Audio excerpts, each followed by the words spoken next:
last episode and have kind of heard the rumblings around camp about his recent behavioral issues, though he seemed fine when he gathered you. He has taken an interest once again in the Ram's Head district and had gathered the map from one Stennen, one of the clerics back at camp, and had taken a look at it and hopefully come to some sort of conclusion as to where he's wanting to go. We're going to Ram's Head? Yes. Okay. And now, question for you, Dugat. Are you showing people the map, or is it kind of keeping to yourself? Actually, when I got it, I actually took it to the middle of camp and actually put it into a party fund to where everyone can actually see it. Okay. I would have went over it with everybody. Literally, the entire camp can actually get to it now. That's what I did. Awesome. Well, that was a great idea. So, in the handouts kind of folder there under quests, you will find the map if you have not had a chance to look at it, though Dugat, if you guys want to now discuss where in Ram's Head you're kind of wanting to go, you can do so. But I am going to kind of just bring you in. Does the map have the new markings from that Chai put on there? It would have new markings that were put on there.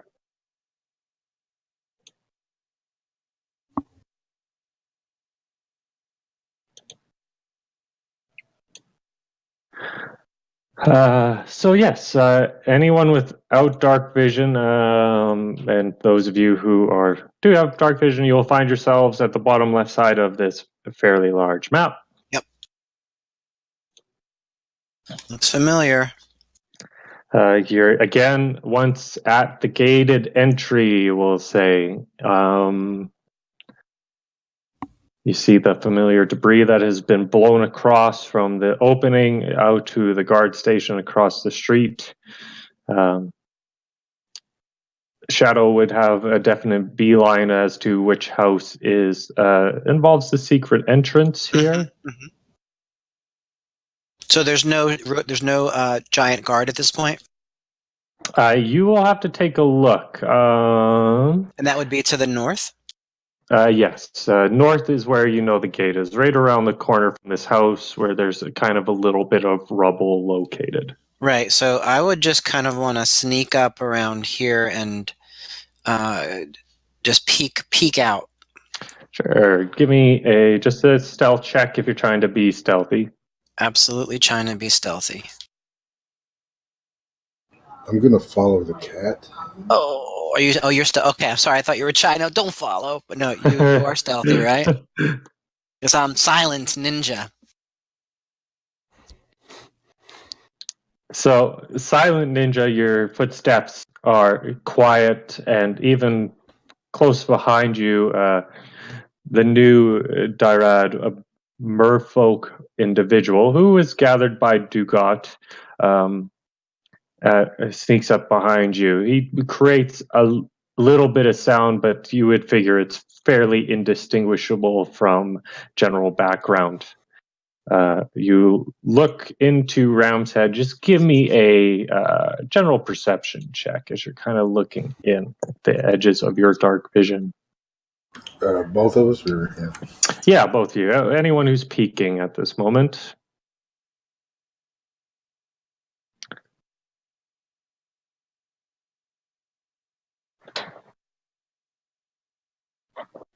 So as you are both beginning to look out into it, Shadow, I think actually just these little background noises, even as you're kind of peering by, you're not seeing anything, but having someone shadow is just maybe throwing you off a little bit. You're used to being a little bit more solo.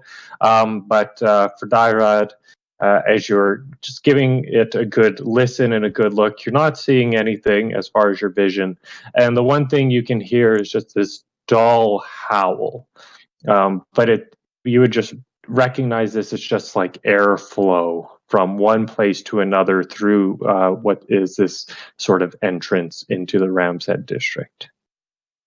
Keeping in mind that this is an all-enclosed space. When you actually enter Ram's Head, the ceiling level of this area ranges from anywhere from 30 feet to maybe max 50 foot tall.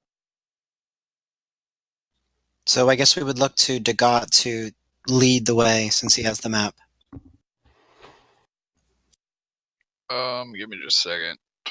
I'm trying to find it. Where's it at on the? I don't see it under my handouts. Under quests. Under quests. Close to the bottom. If we looked at the map together beforehand, would we know that it's through the passageway we found in the abandoned house? Basically, what's been determined, I would say, by this time is that the dark area refers to the interior of Ram's Head, and then everything else kind of references the exterior. You know that this gated entry by this time leads into Ram's Head, as well as your secret entrance. Mm-hmm. And you would actually be able to determine that they're not actually that far apart. Okay. I would probably want to make it over to the alchemy or magic stuff, or down to the Thieves Guild area. I don't see it on the map though, so. Let me just grab the map. It would be referenced on the map here as home or headquarters. Yeah. Okay, so that's in the top right with an X. That would probably be one of the areas I want to go. I'm searching for actually any of the magic items or a book actually for magic. So it looks like we need to sort of traverse the north and to the east of the map. When we come out of the passageway. So I guess going through that secret passageway is the way to do this. So let's do that. So if I remember correctly, it's over here to the west? To the east, sorry? Yeah, you walk over and you see the telltale sign of the marking on the building just on the outside that represents passage. Mm-hmm. So I would motion everybody forward, and we would go through the passage. Sure. Hey, I can read that.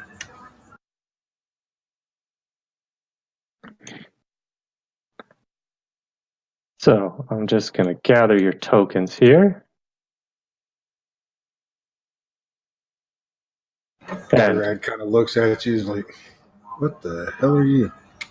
You see a similar place, and as you go down the stairs, you see the similar enclosed shaft. It's quite a length. It's over 100 feet long, this shaft. And Shadow, you had been down here before. You see that the gate is currently left up, as was, I believe, decided the last time.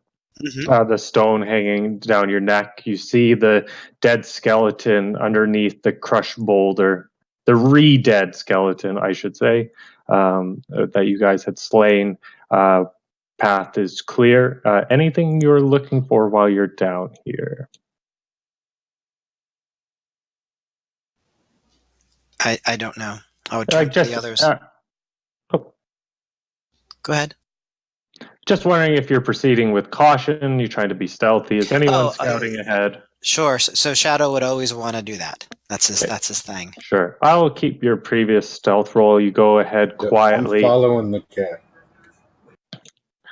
Okay, you're always going to follow the cat. Not always, but right now.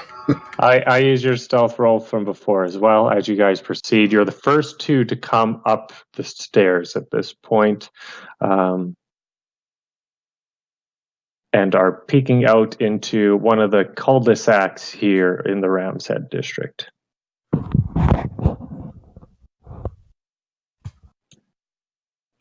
Not too far behind you and just down the stairs is also the rest of your party. So is this the passageway here where the giants were rampaging? Yeah. You actually would see a mound of giant corpses here, sort of rotting away at this Actually, point. they'd be ash. Yeah. It'd be Oh, dry. right. There you see ash. They wouldn't probably completely burn up. You're seeing a bit of charred bone here, a bit of charred skulls. But yeah, it is basically heaps of ash and bone here. Large bones. Right. So, if I'm looking at the map correctly, Dagat, we need to go to the north and to the east. It looks Right. that way. Yep. So I would sort of stealth ahead. Maybe are these houses over here? They are indeed. Shadow, you was with us when we went down into that storage area and got the mushrooms, right? Yep. No, he wasn't. Oh no, I don't remember. Maybe not. But Shadow, I don't think Shadow was a part of that. Yeah, I'll go with what you say, Jeremy. I don't recall. You would know, as it's marked on the map, that this area over here is in reference to another stash that was already retrieved by a previous party. Okay. You'd actually be able to look out into the street and areas here and see bits of ash and fallen undead creatures. So is the way to the east now blocked, and it's just straight north we need to go? Nothing is blocked. I see. So we can go this way. Yeah, you'd go around, shimmy around a corner. Right. So like that. Yeah. And I'm going to make sure they're plenty far ahead of us just so they can make their stealth moves and actually scout, so we don't want to follow too close behind. Yeah, I always wait for them to go around a corner. Barn will stick close to you guys for now. Yeah, so right about here. Right here. Okay, I popped out and I see something in the distance. Yeah, you certainly do. You see a spectral blue form. It seems to just be hovering at this point. So I'm going to click it. So I'm not sure anyone else can see that on the map.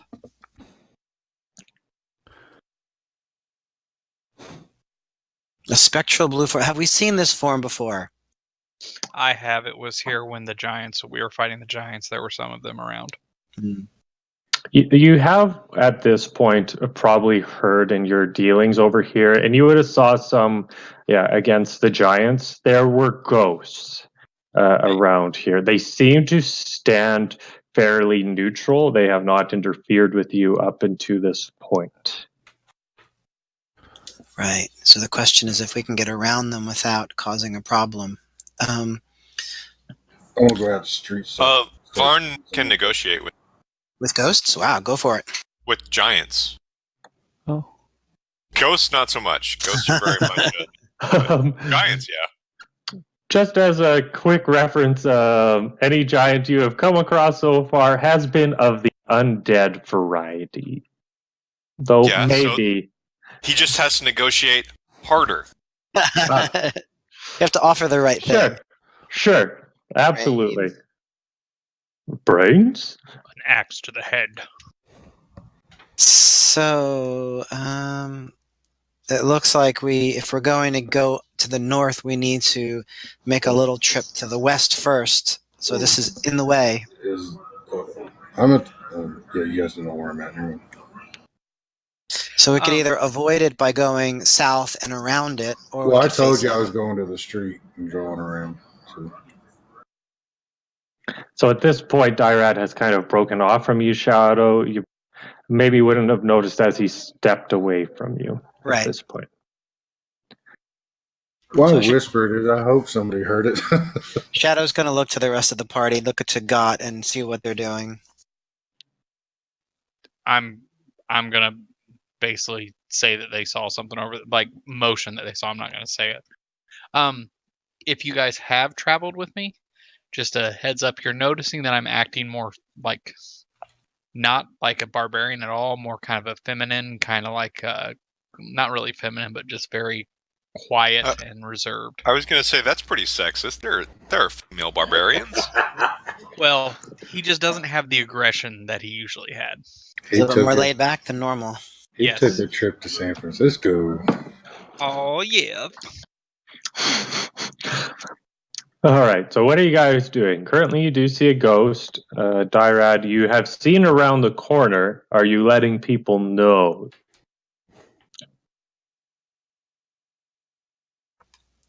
So let's maybe if we're let's maybe we can backtrack and go to the west and then to the north. There's another one here, is this another one? No, that's Dyrad. His blue form might fool you, but he is corporeal, so Got it. You don't end up seeing it through him. It does probably scare you just for a moment before you're like, oh, it's just that blue man that Dugot decided to bring with you. Does the So cat maybe wanna we meet can the go- fish guy? Always. But that'll be later. Awesome. Maybe we can go north this way. Is that okay? Am I seeing what I'm seeing up there? It depends on what you're looking for. You have, and it's marked on the map, you can see off in the distance what is 6 lighted pillars and a giant that just seems to be standing within the illumination itself. I'll tell everybody as they kind of come up to me. I'll point. Which direction? Way to the North. north. So is the direction that Shadow is headed?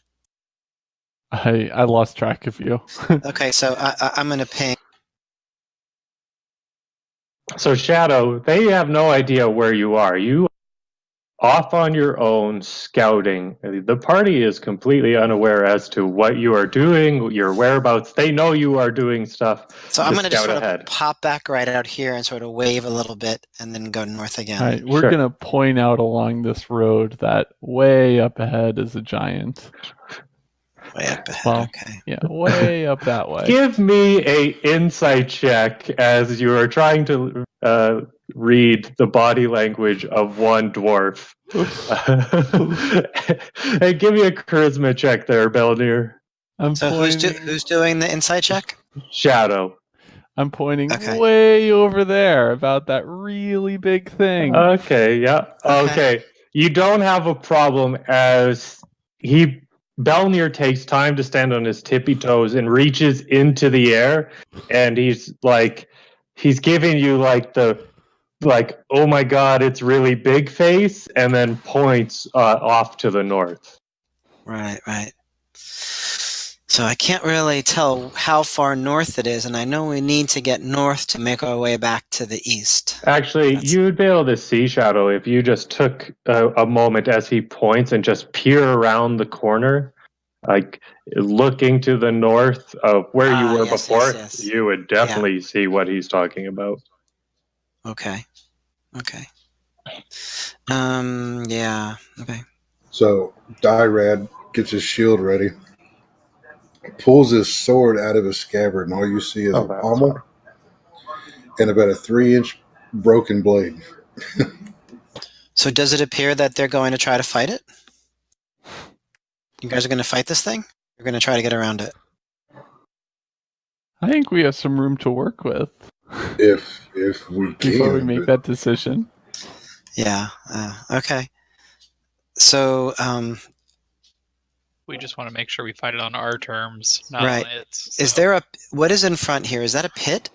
You essentially see a deep, dark pit. See, this is really helpful. Being what I am, I think I would have a clue that these things don't go by sight,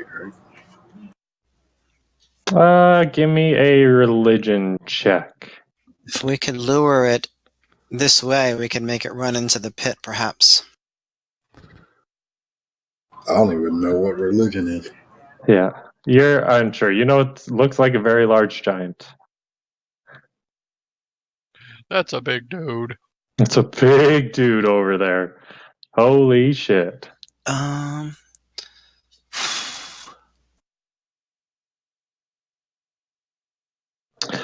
Shadow, give me a perception check as you're kind of standing by this pit in the shadows, just being as quiet as a mouse.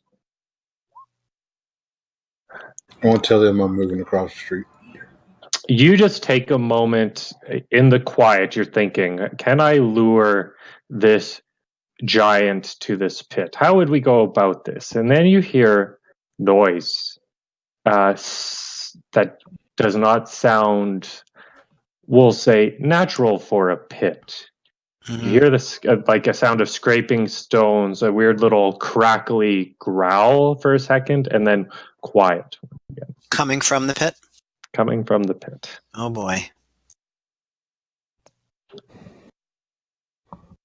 You take a moment to just breathe and focus on that, waiting to see if anything will come out of it, though, and nothing does. So the pit seems quite deep, you said. You would not be able to tell from this direction, just like perspective-wise. You can see it goes below probably about, from your vision now, 10 feet, and you can tell it must keep going beyond that, but how deep without looking over the edge itself, you're unsure. I want to slink up next to Shadow. What are we doing, Furball? Well, I'm trying to decide if we could lure the giant here and have it fall into the pit, but there's something in the pit.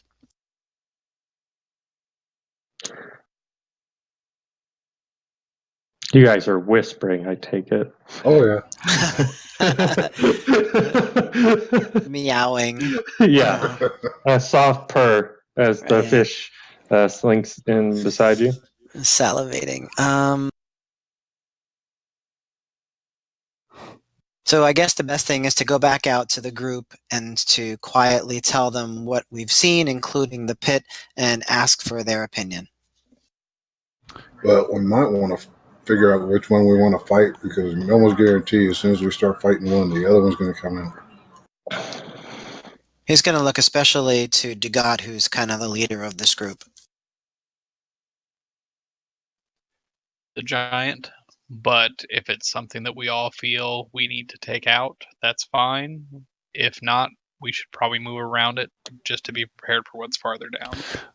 If we want to go to the Thieves Guild place, I think that we don't need to start attacking the giant yet.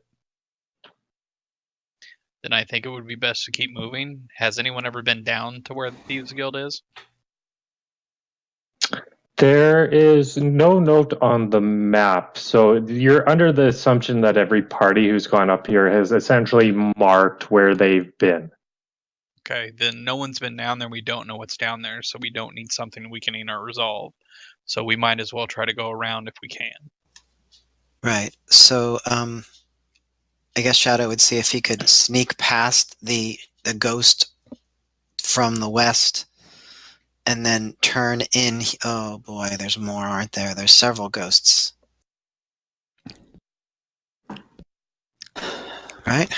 So there's one over here. And there's one over here. Yeah, you see two. Now you've seen two ghosts as you've been kind of walking around, senses on high, because this is a dangerous area. You look and you just see this blue floating form. None have looked at you. One thing you would have noticed by this point is as your other members have gone by, the ones not stealthing and just kind of hunky-dory walking, you will see it pulls the ghost's attention, but they do not do anything. And here it looks like there's some sort of pit or rubble. That would be rubble. It is marked on the map as well. At one point, a group was here, and they just essentially fought in the street, and a sort of a gate had been set up here almost to isolate the ahead area, and they had destroyed it by burning it down. Mm-hmm. Was that my group? I think that was my group. That was the first group who came here. I can't remember if Dighgrum was a part of that one. Yeah. So let's see if we could sneak around like this and like that. Is that okay? Sure. So Shadow is going to sort of hope that the others are going to follow that same path. Yeah, I'll try and be stealthy at this point. Sure, roll a stealth check for me. Apparently, it's the next big thing. And you go fairly quiet. You taking times to avoid. Varn just continues his dwarven trudge behind you guys, not giving a shit. Yeah, dwarf. It literally sounds like an ogre fell down on top of a blacksmith. Yeah. Oh, great. And you you guys would all be able to watch as feet basically scrape across the floor. The ghost tracks every single bit of his movement, but doesn't do anything. So if we can make it here, we can go then to the east, and I think we'll be in better shape to get to the. Do we have a sense that the thieves area is to the north?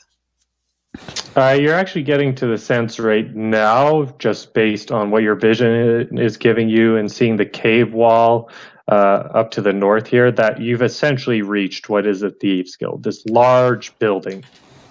Great. Matches the map. It seems to have, looking at it, does anyone speak Dwarvish who is in front of it at this point? Yes. Oh, right. I have a dwarf. I have two dwarves, I think, actually. You taking a look out at this building. It just says Silvers and Sons Dwarven Mining Company. Oh. Are there any cant markings? Give me a investigation check, please. Are there any can markings? Ha ha! Sure. You take a careful look just as you're out in front of it and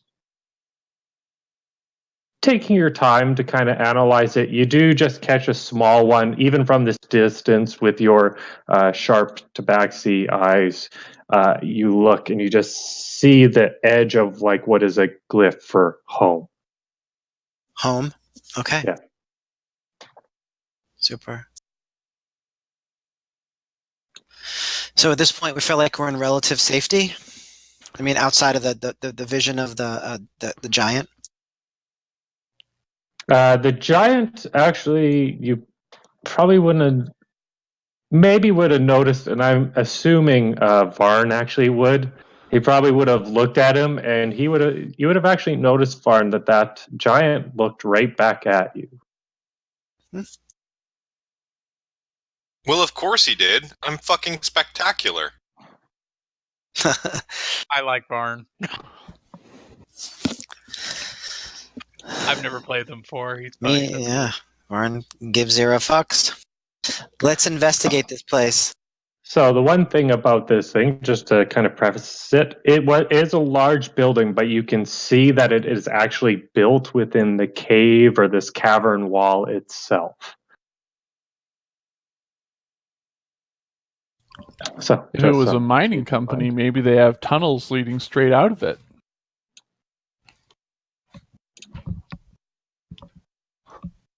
Yeah, very possibly. All right. What do you guys do? Oh, we're going in. I look for a door. Yeah. There's one, Is like this a right door? at yeah, that is a door. That's a door. Let's do it. I Let's use check my the door special first. dwarven skills to determine that. Yeah, check for traps, man. Okay, give me a check for traps investigation, please. Sure. You take a look, looking for little telltale, simple trap sort of clues. And as you're kind of running your thieves' tools around the door frame and underneath, giving the lock a little spin to see if you hear any kind of odd clinking, and you do not. Great. So is the door unlocked? You just go and you twist a handle. The door just. Okay, let's go in. Varn's actually going to be quite intelligent about this and go around back as a distraction, because not sneaking at all. Have we heard of any rumblings or anything about the Thieves Guild here still being active, or they're basically they're all gone? There was a few journal entries that had basically said, and this was initially when the sleeper came, which was some 500 years ago.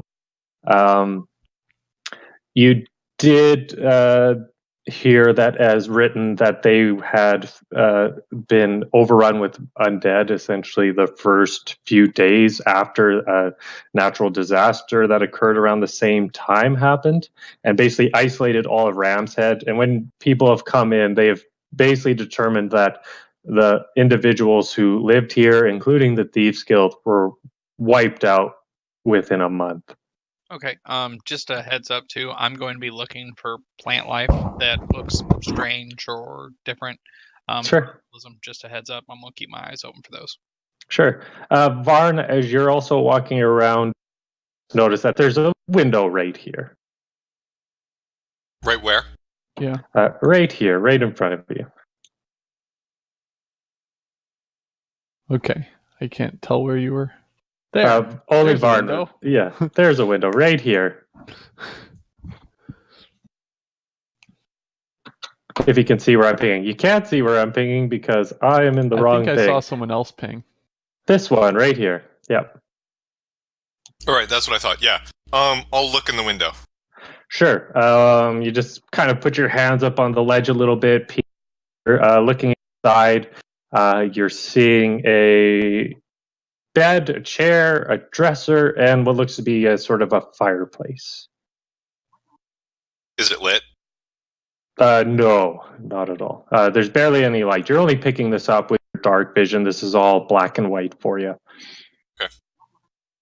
The rest of you see what looks to be sort of a front office, a desk set up with a chair. There's a complete film of dust all over the floor, all over this deck. You can see what looks to be some sort of filing or book system towards the back. You see 3 doors, one on your left, 2 on your right.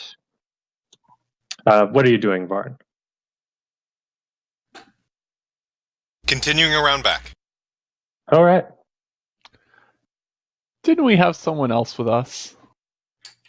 I could have sworn there was someone else.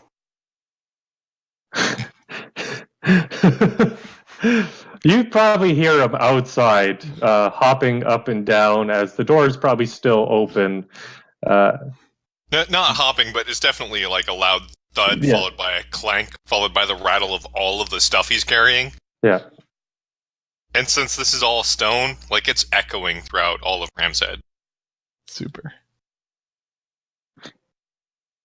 He stubs his toe and you hear some cursing in Giant.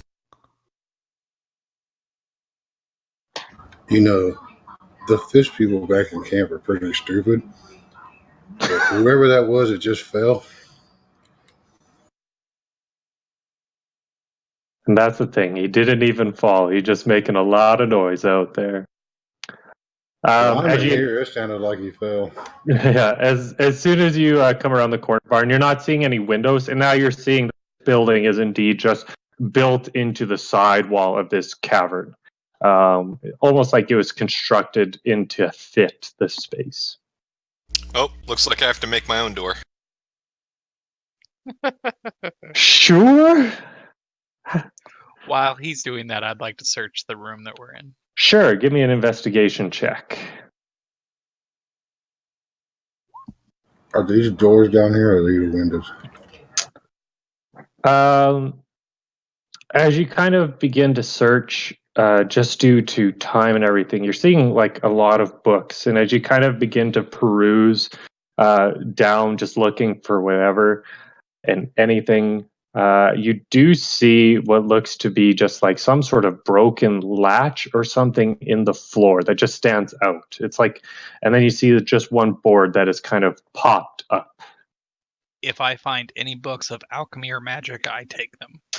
Sure. As you're going through the books and you begin kind of perusing through them, it's essentially ledgers. Things involving transactions, Okay. sales, record keeping, like very boring business stuff. Hey, Chris, did you grab Santa's bag? Pardon me, I didn't hear you, buddy. Did you grab Santa Claus's bag? I did not. I did not. I didn't even think about it, man. There's no Santa Claus's bag. Varn, how are you making? A Or crazy amount, though. Yeah, he has double carrying capacity, so you're not really worried. Hammer, pittance, rope, and I'm going to pull down a section of wall.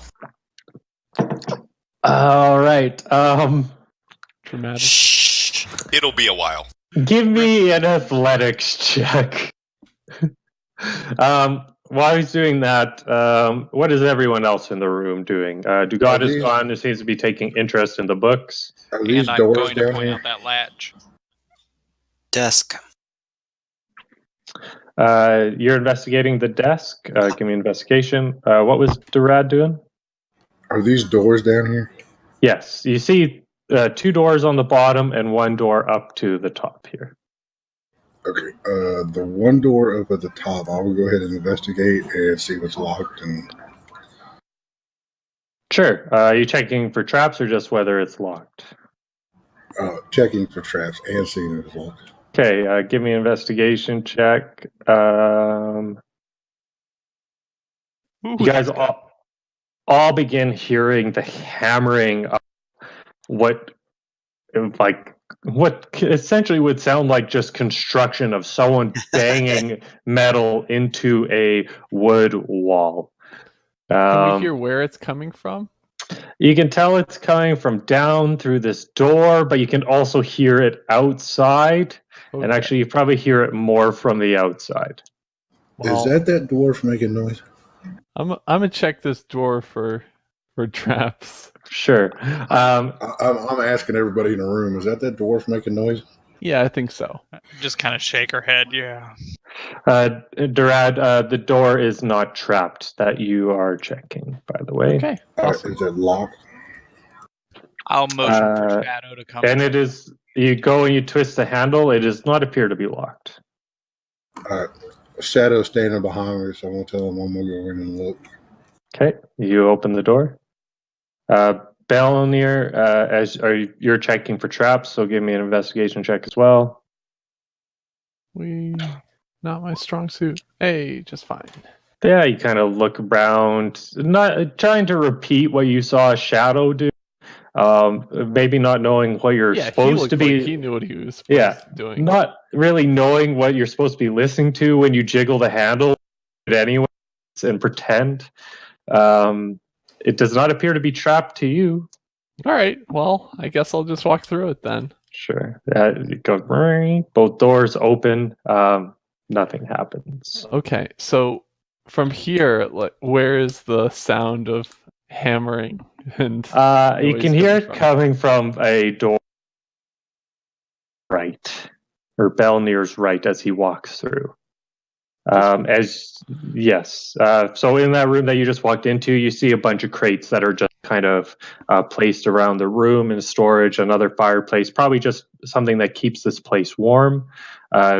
Dyrad, as you walk in, it looks sort of like a meeting room. You see a large hearth at the end of the room, but then a sort of a conference table set up with multiple chairs, and then another door off to your right. Does it look like there's anything on the table? No, it's looking empty. You see the chairs are kind of out of place, like so a meeting had ended here at some point, but there's dust everywhere. I want to inspect the hearth area, see if there's any thieves' camp or any markings or anything that might say, hey, there's a hidden... Sure, investigation check. I will say, just so you know, Dugat did point out some floor in the initial room you were in. I would motion for Shadow to come check it out. Okay, so I was looking at the desks real quick and earlier. Sure, you're looking at the desk. Sorry, where's your investigation? Oh, you had a whole bunch. 22. Absolutely useless. And you, as Shadow, someone who has maybe a little bit of history into what a Thieves Guild does and everything like that, you're looking into this, and you can immediately tell that most of what is here is just bullshit. Okay. You're definitely getting the idea that this was somehow maintained as a front when the mine lost its source of income in silver. Got it. And so Belnir is to the south and is calling. Is that right? You're not hearing. He might be calling. Not calling out yet. I am going to check out this door for traps. And Sure. Oh, Would you like me to do it for you? I am completely confident in my Give ability. me an Here you investigation go. check as Shadow, you walk into the room as you see someone imitating you, but more confidently this time. Not Shadow, just necessarily better. He takes a step back. Yeah. It does not appear to be trapped, Belnir. Well, I'm gonna try and open it. All right. You open it. It is no problem. And you walk in just as loud twang, twang, twang as about the 8th Pitten gets in. You can see that there is a very large, like these metal rivets that have just been hammered in. You can now hear a couple mutterings, maybe a little bit of swearing as Varn begins to pull, and you begin to hear the creaking of wood, and then the splintering of wood, and then the sound of all that wood then striking the ground, and a pile of dust flies up, and there stands Varn the dwarf. Shadow shakes his head, thinking, just so unnecessary. Welcome. You walk into a thieves guild and expect there to be no traps? As they literally have walked into a thieves guild and there have been No traps. I don't think trust you the would doors. I think you would have run into the same traps going the other way. But I think you just like the noise. No, Varn would have just ripped out walls and gone around the doors. I mean, okay. Well, literally what he just did. As he collects his pittance and put them back in their bandolier and starts winding his rope. Sure. okay. Well, now Do that you go in through your hole? Yeah. All right. That's the wrong thing. Shadow's going to go to God and say, what are we doing here? I Shadow. found this handle on the floor. I was going to see if we can check it out. Oh, sweet. Is this a fireplace or a desk? Fireplace. All right. I'm gonna open some crates. Sure. Give me. Are you investigating or? Yeah, I might as well. Okay. I'm just hanging out next to the door trying to get Shadow's attention without yelling across the room. I think we're past the point of stealth. I think so. Shadow's definitely interested in the door that seems to be in the floor. Sure. I'll go to Belnir first as you open it up. And initially, it's kind of like what you expect. It's just there's a little bit of straw on the bottom of these, and as you open it up, you just see like rocks, and you can see little veins of silver in them. There isn't a lot of rocks there, and the silver. You're dwarven. You know what a valuable bit of rock would be with a sort of a vein of precious metal in it, and this looks like nothing to you. Huh. These guys weren't very good at their job. Shadow, as you go to investigate, you do see like this board kind of popped up. Are you investigating, taking a listen? What are you Absolutely. Are you taking a listen first, or are you kind of going to investigate for traps first? I think listening first makes sense, and then investigating. Sure. Just give me a perception and then a follow-up investigation. As you go to just kind of listen, take a breath, maybe quiet, do got down, and hope that everyone else stays a little bit more quiet. Sure. You hear something of a bit of an airflow, and as you pass your hand or paw, I guess, over it, you do feel like the slight cold bit of air that just gently brushes your fur. You can definitely tell there's some form of a chamber down there, and for it to be passing airflow, it must be of some sort of size. Super. And then after that? And as you check for traps, kind of looking, you run your blade and you look for telltale little trip wires or connections that if broken would cause something to happen. Nothing pops out to you. So he would mention all that to Dagat and then move over to Dirad. Dagat opens it. Okay, you open it, you just swing it open, and what you see is a set of stairs that just lead down, and Bingo. probably about 20 or so feet down, you can see what looks to be sort of a floor. I'm going to let the others continue investigating what they want, and then when they're ready, I'll call them over. Sure. So what is this in this corner? I see something peeking out from the wall. That is an asset from a different room. Well, all right then. So I just tell Shadow there's another door over here. okay, so we can go ahead and check that. Are you working together? Yes, we're helping each other. Give me an investigation check with advantage. I'll roll. Okay. You take a look, and by this point, you're fairly confident, and even though you're careful, you're assuming this isn't trapped. This whole front thing has kind of given you maybe a little bit of insight that this is it, but because it's Thieves Guild, you're careful, and it is not trapped. Sure, let's pop it open.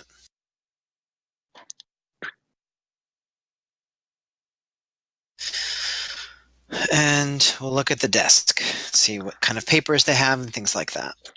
Sure. What is that in the corner? A bed? It looks like a dresser, and you see that it has here too.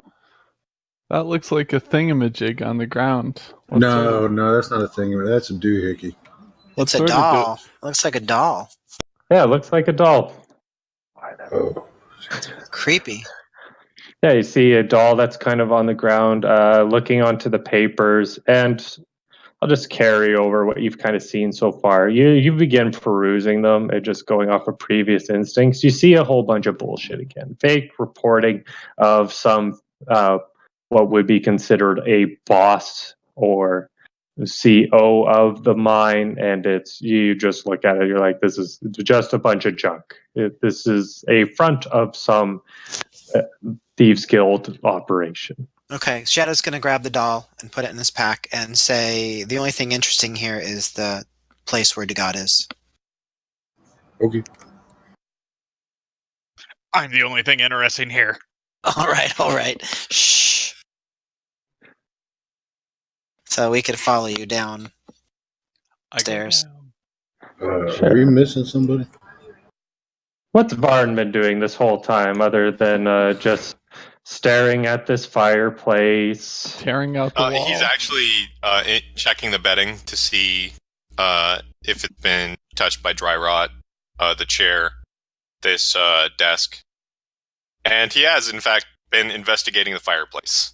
Sure. Fireplaces are great places to store stuff. Investigation check, please. Investigation. Hey, I have none of that. Oh, but you are thorough. You turn the bed over. You check for secret drawers by just completely demolishing this other. You turn the chair over, check the bottom sort of like legs for hollowings by just smashing it on the ground, because why not? I assume you would just kind of go full demolish at this point. No! Orn's a woodworker. He appreciates a fine piece of craftsmanship. Oh, okay. Well, never mind. You don't turn over a bed or anything like that. You gently just check everything. You find just some junk clothes, somewhat moth-eaten. Everything looks old. Some stuff is having a little bit of rot to it, or just showing it's 500 years. You can tell this fireplace has probably not seen light or flame in it for a very, very long time. Was there anything hidden in the chimney?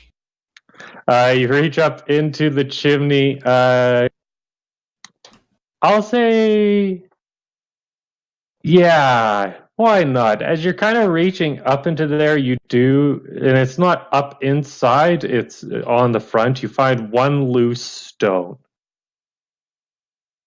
And as you pull it out, you can see that there is a little box there. Well, yeah, I'll take the box. Sure. I will further investigate the box back at camp. Sure.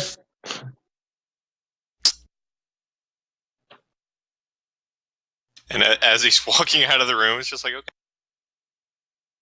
Hey, guys. Okay. As he takes the slow walk. As the boards creak under his weight. Yeah, I'm just going to take your tokens. Give me 1 second. So what's your marching order? Who's proceeding down the stairs first? I'm gonna let the sneaky guys go first. Yeah, I was gonna Sure. say, Shadow will go first. Okay. I'll go behind Shadow. I was going to let the big guy go first. That way, if anything happened, at least we got a meat shield, you know? That's not how rogues would go. Are you being stealthy? Always. Okay, give me a stealth check as you're going down these stairs. Sure. So, as you are attempting to just go down the stairs, Dyrad following close behind you, take your first step onto the stair and you hear a familiar creaking sound of wood. It appears to be sturdy and all that? It appears to be sturdy. Okay. Continue down quietly, 1 step at a time, taking it slow, trying to be quiet, and you being Shadow, having learned from the first board, the creak being ever so slight, you're the only one who probably heard it. Do not make a hint of a noise. Dyrad, close behind you, not making much noise, but you might be able to pick up on it yourself. You get to the bottom, and there are no traps It's the as of flippers. yet. It's the flippers, I'm telling you. Ahead of you now, as you actually get closer to the floor, you can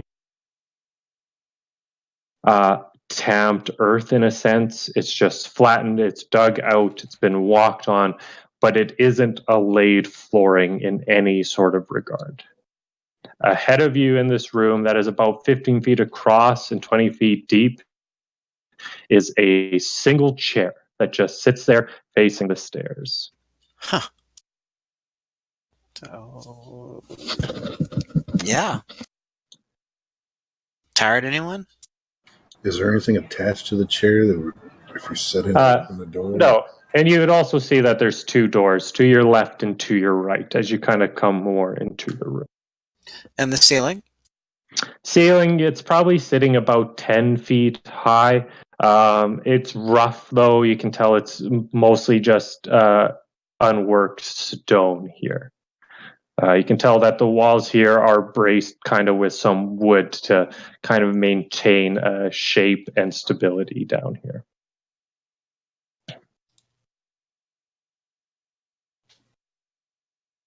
And Okay, I need to actually pull you into the map. That would be a good idea. Yeah. Let's go check out this chair. The chair seems to be situated in such a way that it can see anyone who comes through the passageway. Yeah. And there are doors to the north and the south? Yes.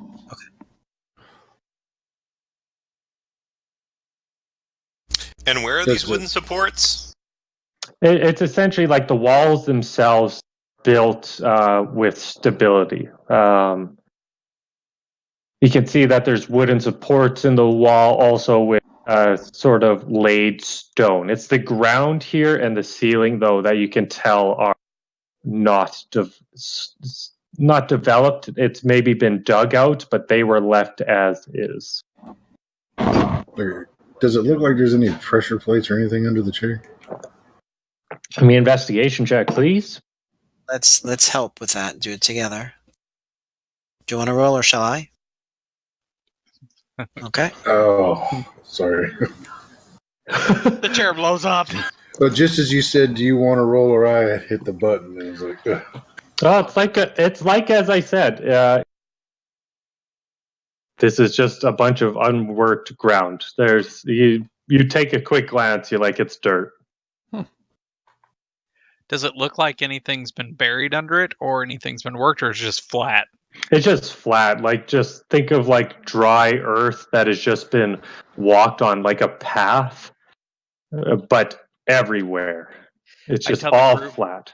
I tell the group maybe this is a lookout point or a watch point where they Right. have someone watching. I'll Right. pick up the chair. Who picks up the chair? Belnir. Fireball fills the room. All right, as you do that, you lift the chair. All right. Okay. I don't think this was an important chair, guys. I don't think so. Let's I'll check move it out to one the of the corner. doors. Perhaps the door to the north. Sure.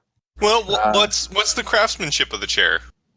It looks like what you would give. Give me Kind of IKEA-ish. Yeah, give me a sort of. It's more tool time than this old house. Give me a woodworking check. Give me a wisdom, and if you can add your proficiency bonus to it for me. So just Oh, let me help you with that. I'm a proficient carpenter as well. okay. The two dwarves all go over the chair. Super exciting. This is action packed. So while they're doing that, Shadow is going to sort of talk to Degod and say, let's look at that map again. It seems like we should probably go to the north, right? If we go south, we'll head back towards the way we came in. Yeah, we break out the map and we try to figure out what's going on. I think So Varn's woodworking check is going to be 12. Okay, as you kind of look at this chair, you immediately pick it up, you turn it over, you're like, that's good quality, it's sturdy. But then you see the House of IKEA marking on it and immediately turn up your nose. The guild of IKEA? Yeah, the IKEA guilds. Known for making sturdy furniture, but also then shipping it to places and then having to assemble it with very terrible instructions. It's the stuff that dwarves and elves sell tourists, The dreaded hex wrench. which is a gnomish invention specifically designed. Okay, Dugad. Investigation check on the door? Or you Sure. guys were discussing maps, sorry. Yeah, that's okay. Yeah.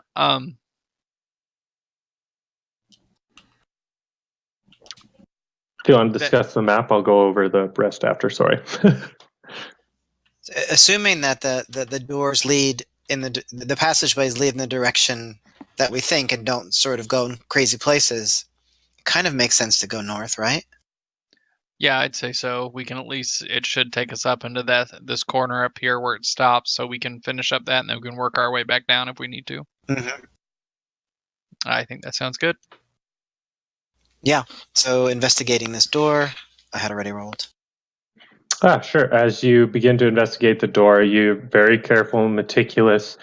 You know that bad things can happen in Thieves Guild if you're not careful. You run your blade or your tools looking for anything telltale, and you don't find anything. Cool. Okay. Let's open that door. Right. You open the door. It is not locked. It just goes open. Yeah, these are pretty horrible thieves. Let's go through.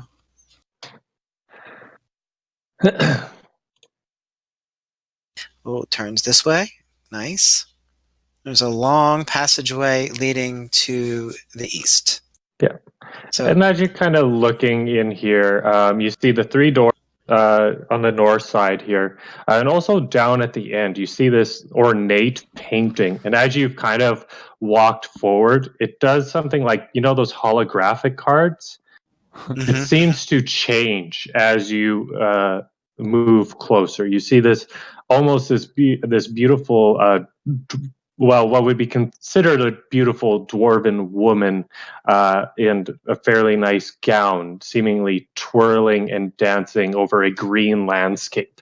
And it just continues as she spins, turns, and looks at you. Yeah, you go ahead. So Shadow would turn to Belnir and Varn. They might be more interested in this. Check that out. That's an interesting addition down here. So, what sort of walls do we have here? They are stone and wood, essentially. Like you see worked stone that's been basically bricklayed in a sense, but more ornate. But then you got wood sort of pillars that are put in corners and other places as extra support. Did you say there was doors down here, or just? Yeah, you can see anywhere there's an indentation, see a door. Here, here, and here. And then the beautiful painting that seems to move and change sequence as you get closer and further away. That's terrible. It should probably be on. Sorry, you cut out there? It should probably be on fire. The painting. Okay, let's open some of these doors and check them out.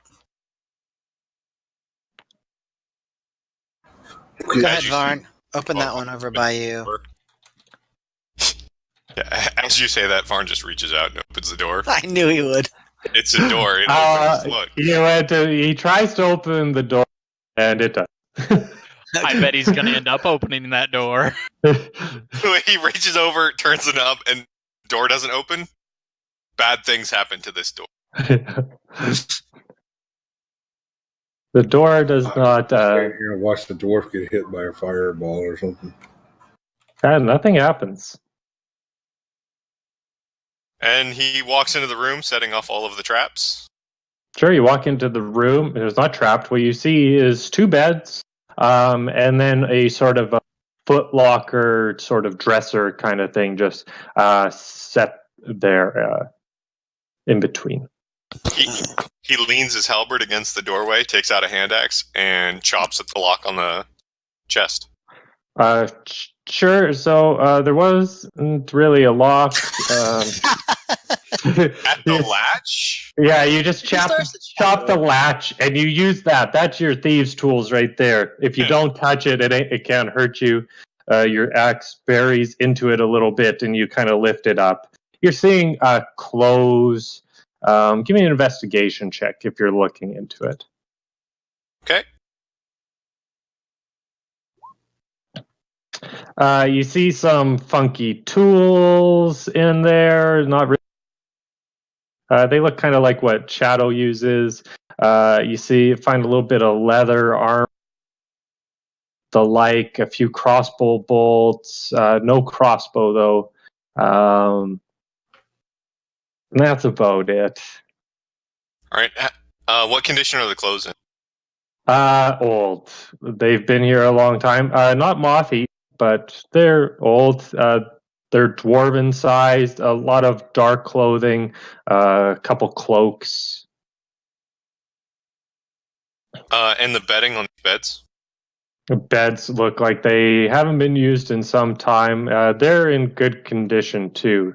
Just time has allowed dust to settle, but not much else. I'll shake out the blankets and fold them up neatly and put them in the chest. Sure. And then close the chest and start dragging it behind me. Sure. Hoarder. What is Dyrad checking out, and what is Belnir checking out? I'm checking out the painting, see if I can, pull it away from the wall, look behind the wall. If that doesn't work, I'll talk to it. Thieves can't. Sure, you just grab it and try and pull it away? Well, So you're kind of trying to dance with the girl? Yeah. Like, as soon as you touch it and run your fingers underneath, it just pulls away. It's like it's hung there as decoration. Okay, so there's nothing behind it? Well, as you pull it down, I need you... That's where saving is it? throw. I need you to make it should be a dexterity saving throw, please. Painting trap. Wait, I just want to say, called it. Called it. Nice. All right. So you're able to dodge out of the way and pull the. But I'm gonna say, yeah, the painting makes it too with a 19. Heck yeah! You kind of jump back just as a spray of acid, just sort of gas, kind of puffs out in your direction, and you're able to back away. You do take 5 points of acid damage, as some of it you do breathe it in, and you can feel it kind of burn your lungs. You kind of cough for a bit, but you can definitely tell you avoided a bit of the worst of it. There's our Thieves Guild. That's what we're looking for. Nothing really happens with the painting, though. It's still like if you move it from side to side, it seems to move. And On my token.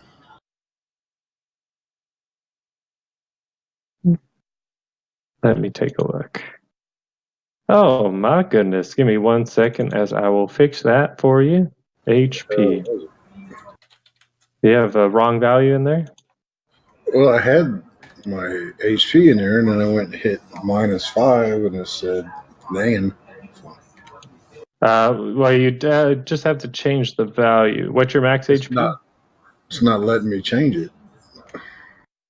Let me see. Your permissions might not be set up properly. 1 second. I mean, on my page it's right, but on the token. For some reason, it's not communicating. What was everyone else doing while I look into this? So is there another door right here? Yeah, you have another door right there. And are these other doors on the side too, or are they just on that one side? It's just the one side. They're only on the north side. I want to check the farthest one that's near the painting. Okay, investigation checks for those doing investigation. Clunk. All right, you guys kind of look at as a certain individual is dragging it, and it's just like scraping of a wood chest with metal kind of corners being dragged along a dirt floor. Just nails on chalk. Yeah. Oh, goodness. Let me just open those up for you.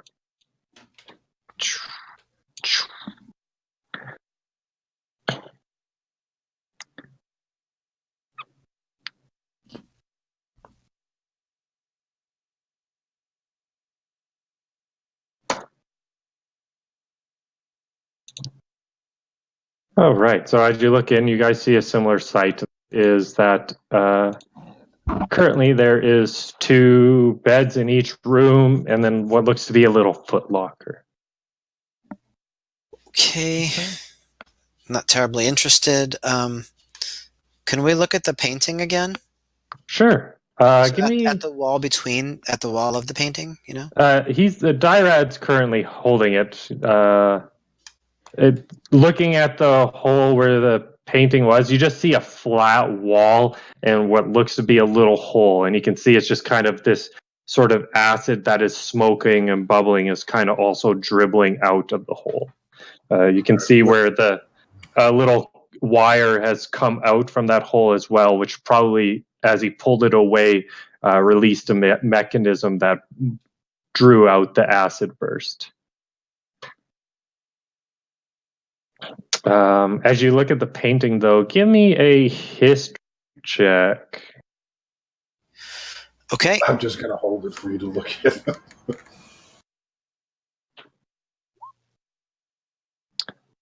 Now, you're not 100% sure on Dwarven culture, but seeing a painting such as this, something that has actuation to it and movement, you know it must have some sort of magical enchant that is only used by specific artists.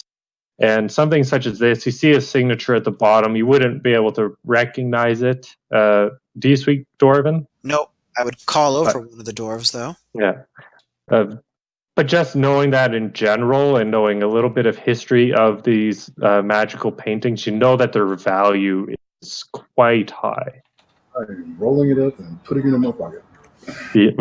Shadow didn't tell you.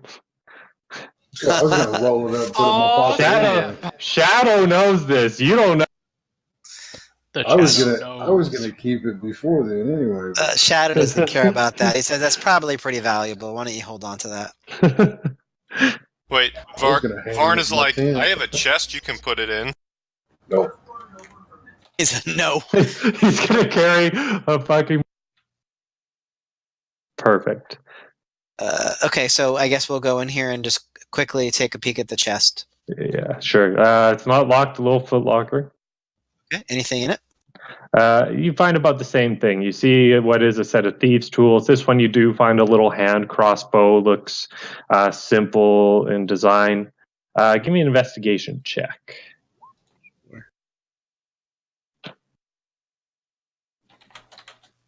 Please. So these appear to be bedrooms so far?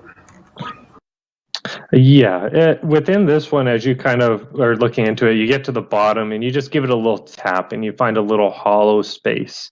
You kind of slide a little compartment over and you see what is what looks to be a small vial. It has a little bit of a greenish liquid in it. Okay. Would I know what that is? Give me just we'll do a history check with advantage as you are more in tune with thieves.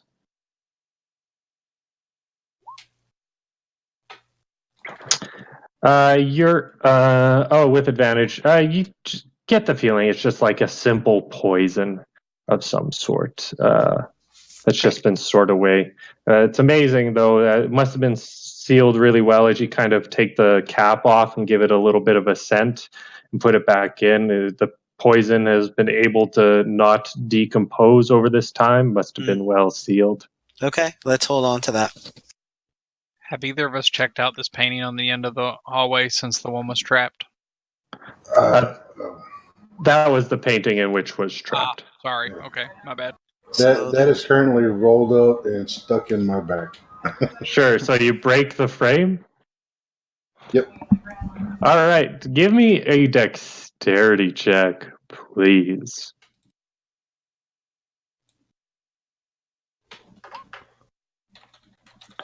I'll say that's good enough. As you go to break it, you do not tear the paper, which does not remove the enchant on this bit of art.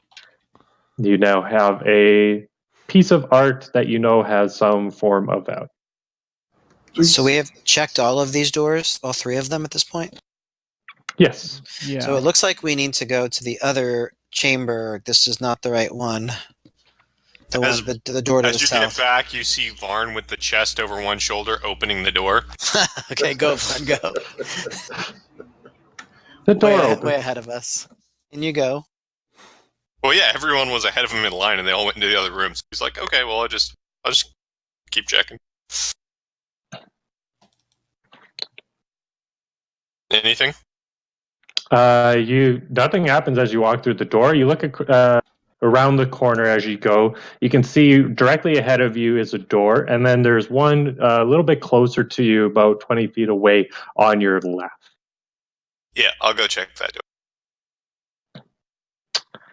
Sure. As you check that door, are you checking it the Varn way by just opening it? By opening the door and entering the room. Sure. Go, putting the chest in front of No. And there's 17 bad guys in here, guys. We can probably turn and run him. So Fine. when he goes in, there's 17 bad guys. I'm going to shut the door and leave. Yeah. Bye! So you open the door, and what you see is a little bit interesting at first, but you're kind of getting the sense of what stands out as obvious. This is a bar. Really thought they were bad guys. I was like, hoping holy it crap. Like, when do I get to roll for initiative? This isn't just any bar. This is like a review. Yeah, like this is fancy. And if the drugs you found last time you were at the stash was any indication, they've made quite a bit of money. There is a stage where obviously bands or things had performed, a full bar. You see chairs tossed. Big thing you're noticing is cups that have left around. This place looks like it was left and abandoned during the middle of something. You do see a door immediately to your right as well. And this is a fireplace back here, right? No, that's a door. It's a door. It's just an odd shape. It's sticking out of the wall instead of being... I just try to make the doors obvious, all right, man? Come on. No, it's fine. It's fine. I was just... I was just Stop hassling him. making a statement. It's sticking out of the wall rather than near. So I was. It's a very ornate door, all right. It's very fancy. I take the door. You take the door, sure. I'll unhinge it and take it back to camp. Sure. I will search the bar. Sure. As you search the bar, give me an investigation check. In the varnest way possible. By Sure. finding the bottles, opening them, sniffing them, and drinking. Yeah, as you open them, the thing you notice about the ones here, as you sniff them, I don't even know. Varn might give it a taste, but he immediately gets a sour smell. You can tell that most of these bottles here have been opened at some point. Oh, these are wines. Ugh. Yeah. Ugh. Where's the brandies and Coors? And the Coors? Yeah, the flavored alcohols. Spirits. Well, you are seeing some of those here, but you can tell that everything's been opened, and probably due to time and degradation of material because of time, has either lost its potency and soured, or just lost its alcohol content. You're seeing some of these ones that just have like this dry film on the inside of the bottles as you open them. Oh, the ones that just have the dry film inside the bottle, I won't open them. Those make good fire bombs.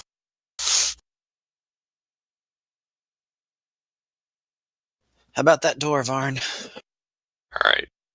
Varn will go to the door, and it's a very fancy, nice door. No Sure. wood rot or anything. Maybe a hint. It was a nice door. Probably was treated very well, constructed well. Okay. Varn will unhinge. Sure. Give me a dex check. Oh, this is going to be bad. Oh yeah. You go to dexify it, and as you take a hammer to knock out a kind of a hinge on it, you hit a goes crack, and this nice front of this door just, you can see this large chip of wood just comes out of it. Oh no. Alright. And I assume this is actually the wine cellar? It's a wine and liquor cellar. You're kind of looking at the old bottles. Anything unopened?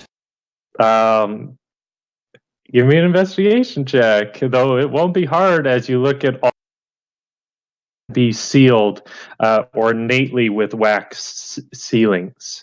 You didn't find any. As he picks up the bottles and opens them to check if they've been if they're unopened. Yeah. Ye of little faith, but even with a 4, you can't tell if they're unopened, but they're full, and you don't see any floaties in. Yeah, he'll be sampling some of them. Sure, Can you I- crack. Oh, Yes. Go ahead. Can No, I go go ahead. and kind of investigate the stage a little bit and see if there's anything around it or behind it or anything? Investigation, please. I say it wouldn't be too hard. You find a nice drum and a fiddle and a flute, just Anything, kind of lying there. anything under the stage or behind it? Give me investigation as you kind of peer underneath. Nope.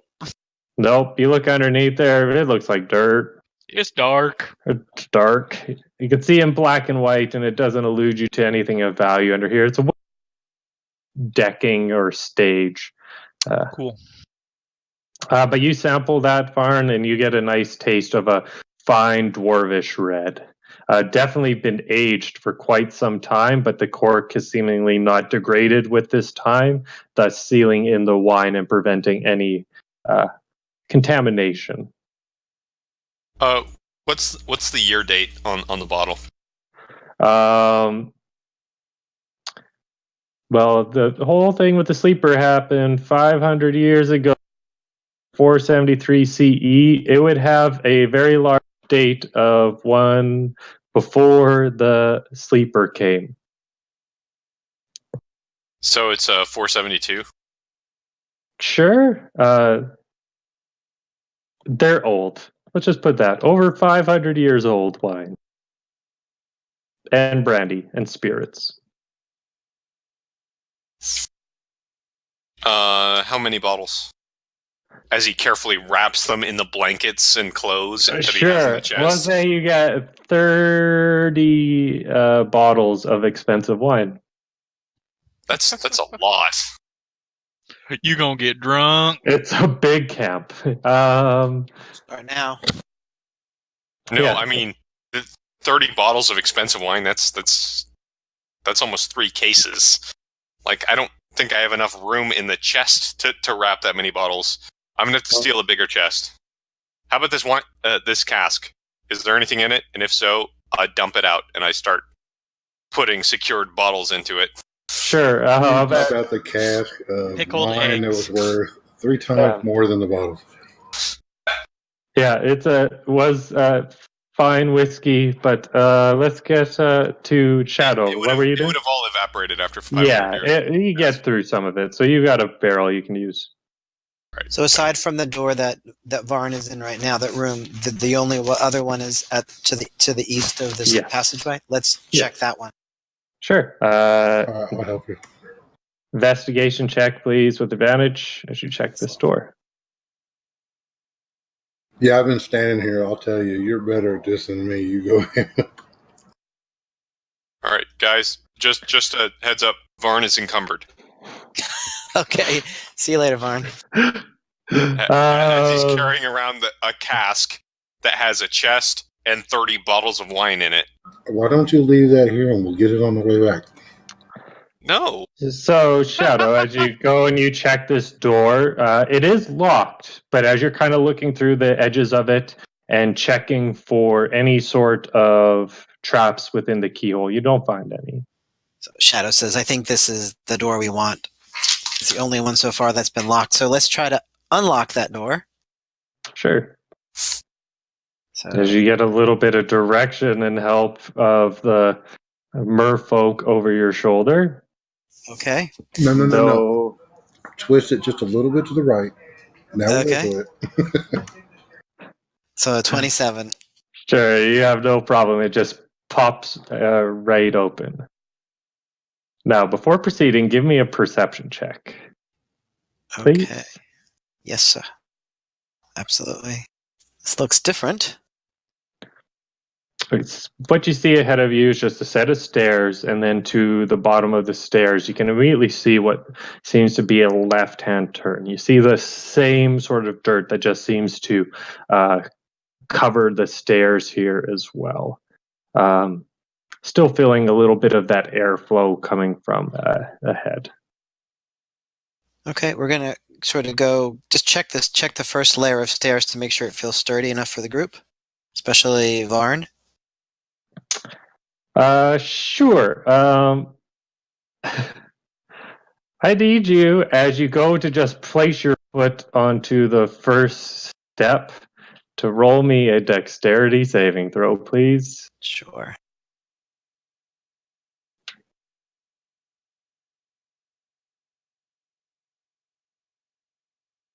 Oh no. Don't I have, hold on a second.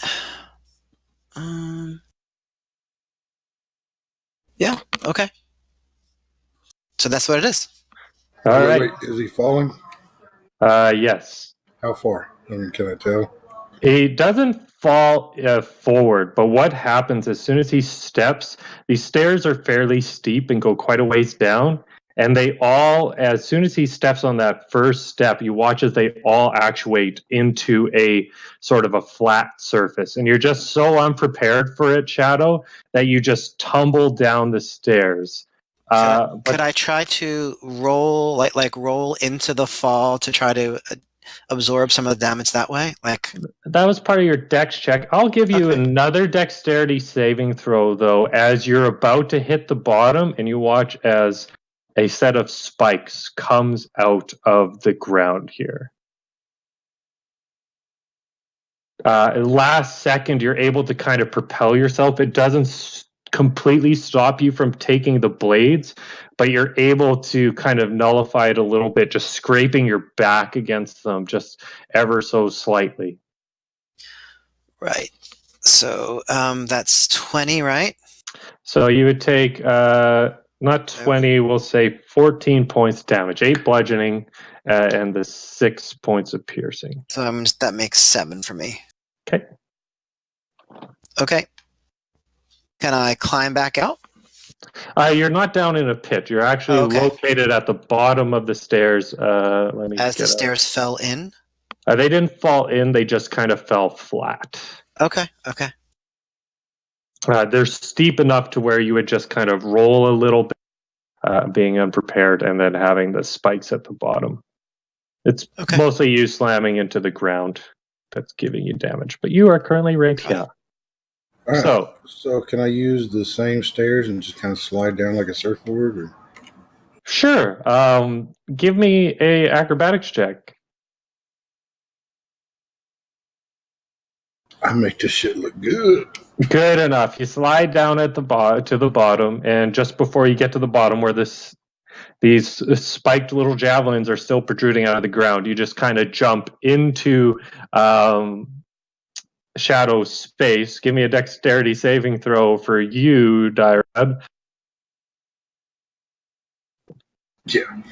As Shadow's just dusting himself off, you bump into him as you jump, and I'm going to say you kind of land and cut yourself a little bit, and I'm going to give you 6 points of piercing damage as you don't wait for him to get out of the way and kind of scratch yourself up a bit.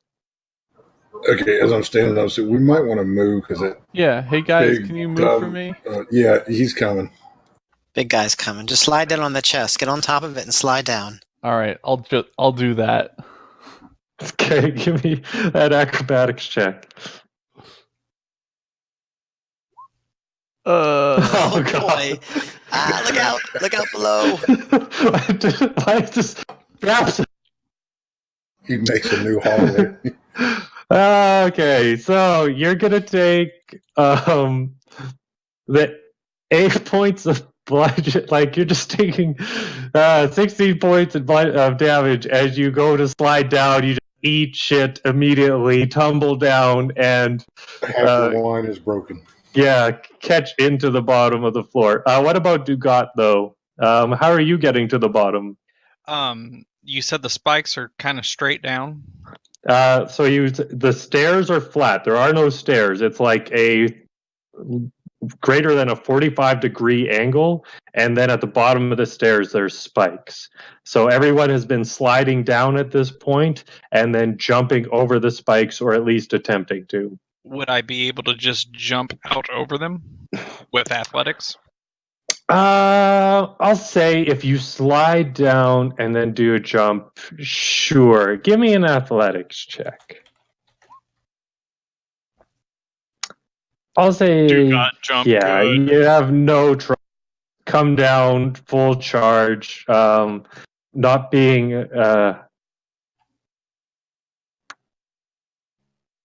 and you just jump, just barely missing, rubbing your head against the ceiling here, and you kind of shoulder check into the wall a bit, but it's no big deal for Dugat. Varn. I say we move some more because there's another clumsy oaf heading down. Just to clarify, Varn did steal all the pewter goblets and mugs or tankards. All of the ceramic plates, knives, forks, and spoons. Varn at this point. All of that's in the cask, and he took the cask back to the observation room that we came down in. Sure. So he's walking back, and he just sees this ramp leading down. He's like, "Everyone down there?" No. Yes, come on down. Looks kind of steep. It's fine. It looks much worse than it is. As he lays out his rope and gets out his pittons and his hammer, sure, he sinks a pair of pittons here at the top of the stairs, sure, and anchors the rope to it, and gets himself hooked up to start stepping down this ramp. Sure, give me an athletics check with advantage. Tell them that halflings are braver than the dwarf. What the hell?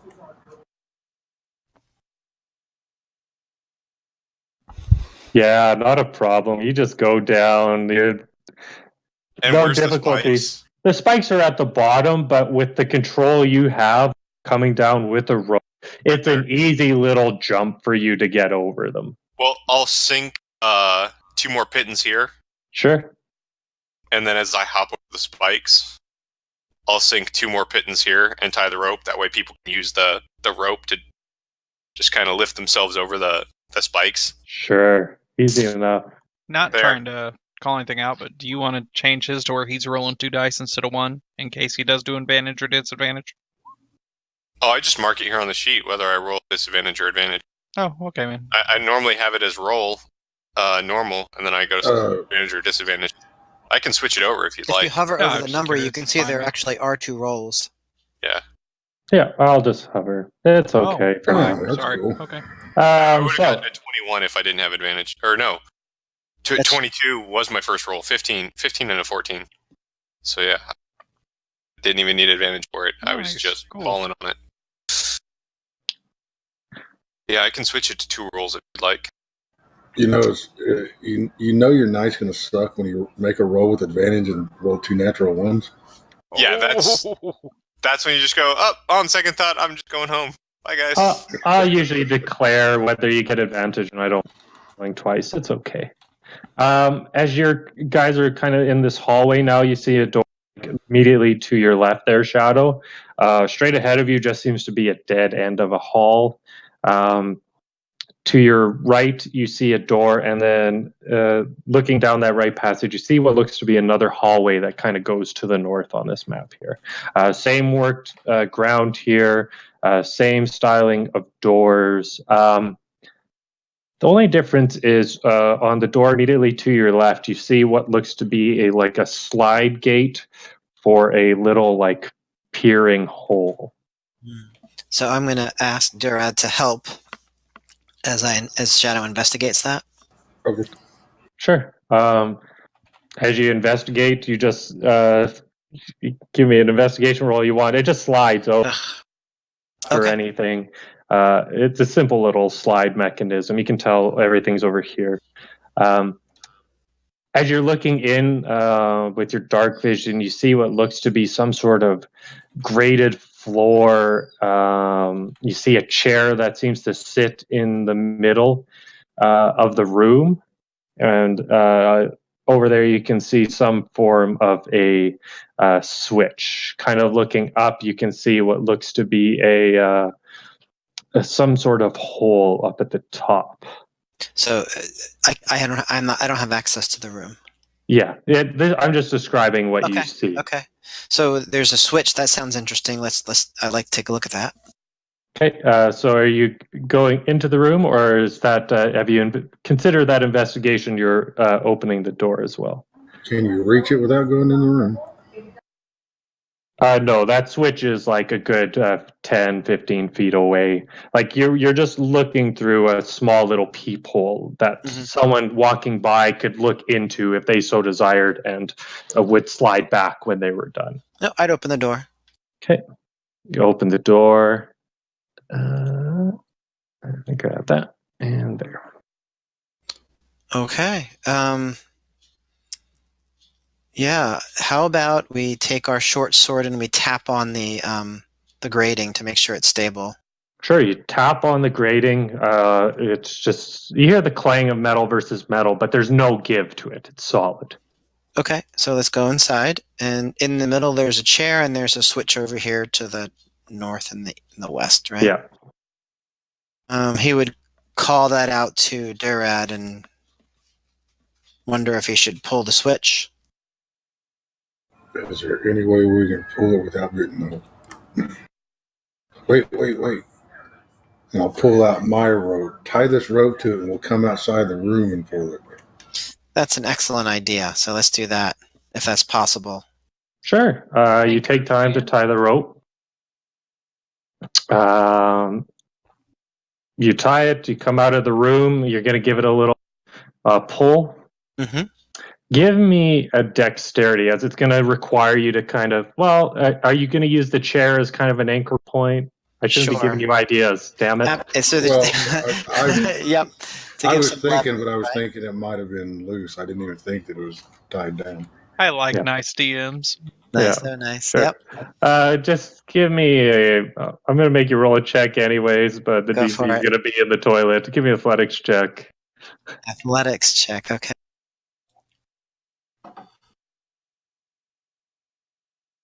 Well, I'm helping you fool, but you don't need it anyway. Yeah, it's no problem. As you do pull it, you have to give it a quick tug. You can tell there's a little bit of rust or resistance, and not really having looked into the room. And as you do that, you watch as it clicks, and you watch as the whole middle section of this just falls out. The chair doesn't move; it stays in position on the grating, but falls into the pit as well, like it opening up like swing doors, and the doors just fall to a complete 90 degrees and then stop.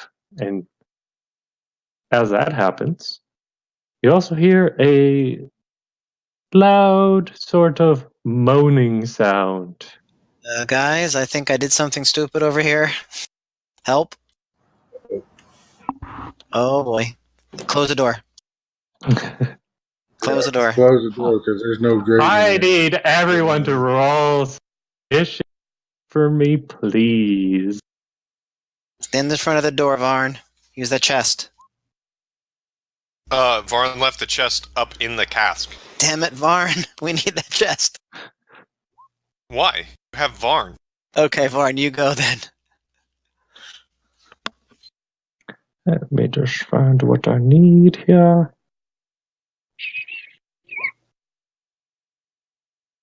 Oh man, Varn did not roll terrible initiative. That's like the third time ever. No, we did really bad initiative, though. Nobody's rolled over 10. Oh, okay. Varn got a 10, but yeah, really bad. Well, Varn rolled an 11 though. All right. Ooh. Beautiful, beautiful. Them some fast zombies. Oh, they're not zombies. What are they? They're definitely going to be ghouls. Ghouls? Haha. Yeah, that's With what they're gonna be. paralyzing touch. GG nubs. All right. As you hear this howl, you don't see it, but you can hear three distinct kind of sounds come from below, deep into this pit. With that, we will get it started with Wraith number 1. Oh, shit. Which one are you? This one comes up flying 30 feet and then comes out into this hallway and will immediately attack the shadow, as you're going to be the first one it sees as it looks right out into the door, not seeing the other two initially. Gulp.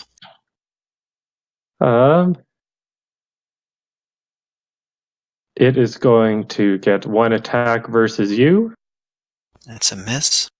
It goes reaching out for your throat, and as it does, you're able to just get out of the way as this dark black shadow just seems to stream out from its form. It looks almost hooded, but you can also kind of see through it. And that's it for its turn for right now. Wraith number 2 rises up 30 feet and seeing its other friend in the way, you watch as it just passes through its individual here. No, it's going to go and then it's going to just go right through the wall and behind Dyrad. And it's going to make attack against you.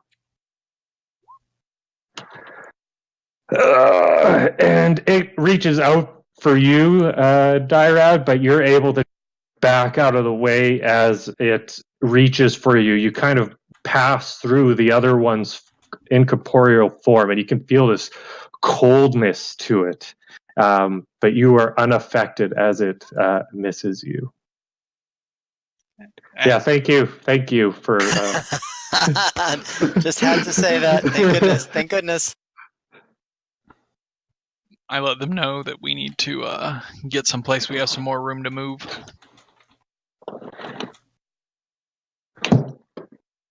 It's kind of a duh east. statement, but still. Vard. All right.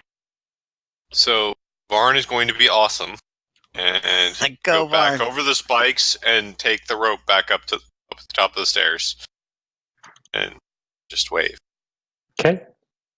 No, he's going to advance up. Can't advance up. There's not enough room. Why are people in his way? You can move through your Move through friend, space. Yep. Mm-hmm. and you just watched as Dyrad just seemed to almost pass through one of them, giving you a sense that maybe they're incorporeal. Well, Varn has his halberd. He can actually swing that one. Sure. So I think he will do that thing. Roll me a attack roll, please. All right.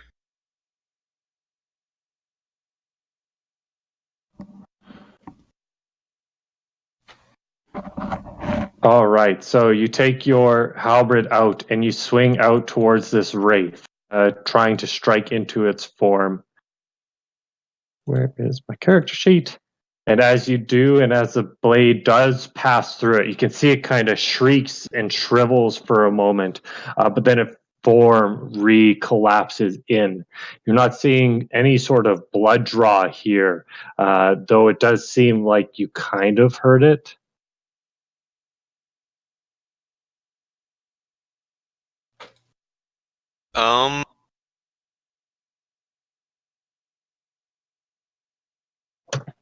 I cannot see Dugat. I can. Behind me now. Yeah. What's Dugat doing all the way at the back? What a failure. The thieves were making work. Yeah.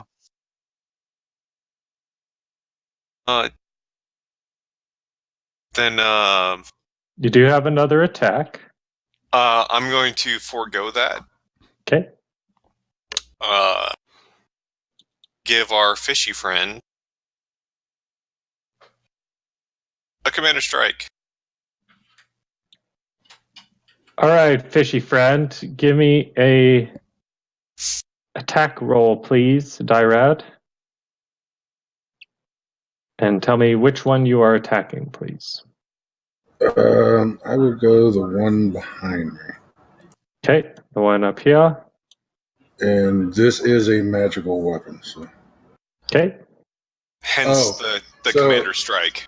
Well, as I can't attack.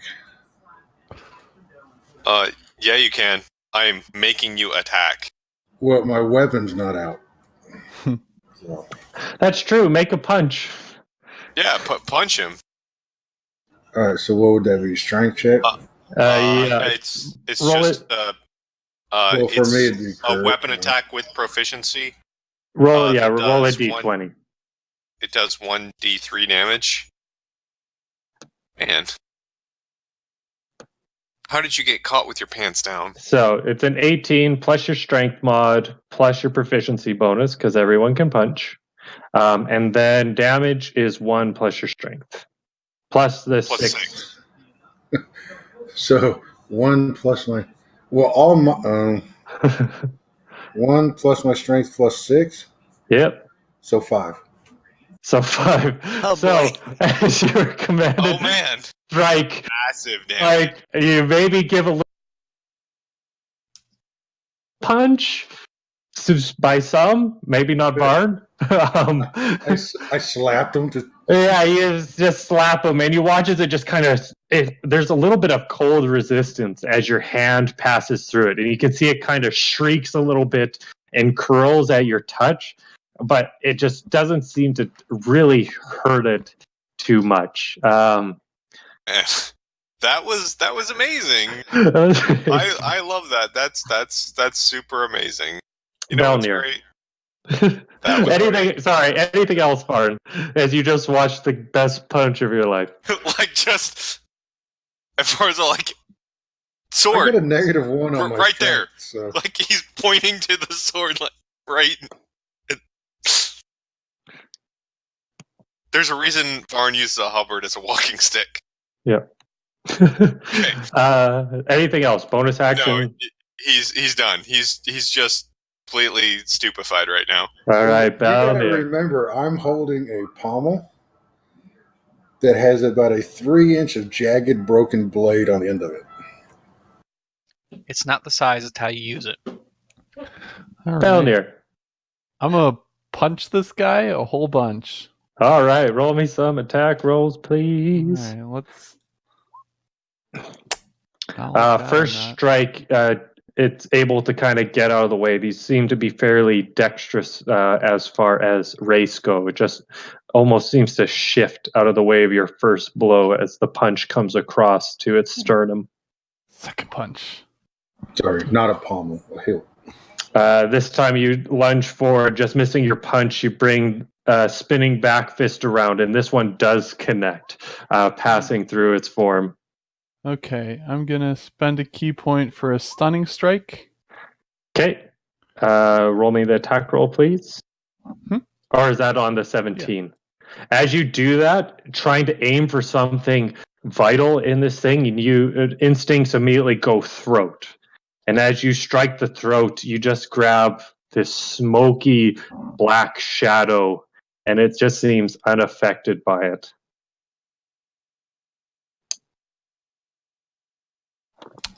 Okay. Well. I'm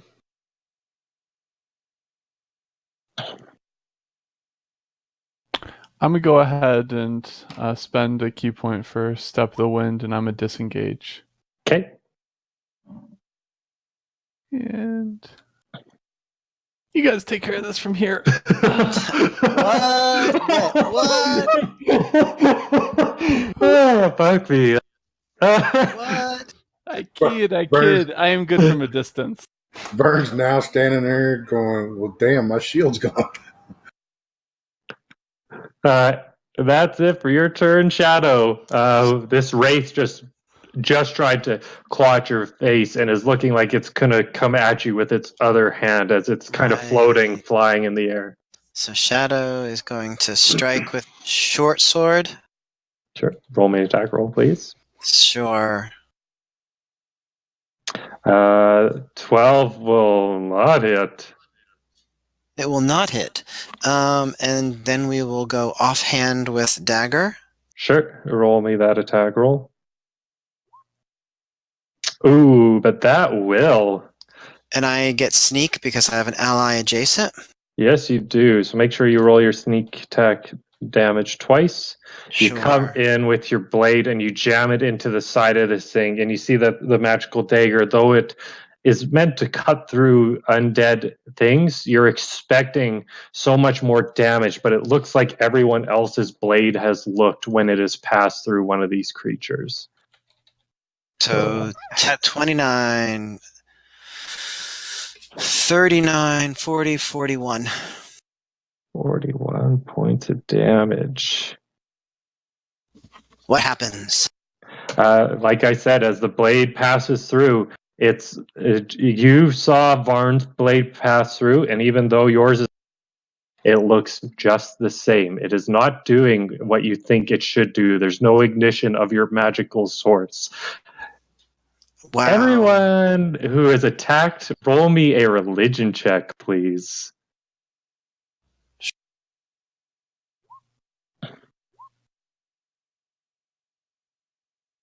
Belnir knows. Religion? What's that? Shadow, you know that as well. As there is folklore for undead, or it is known for some undead, especially those of more power.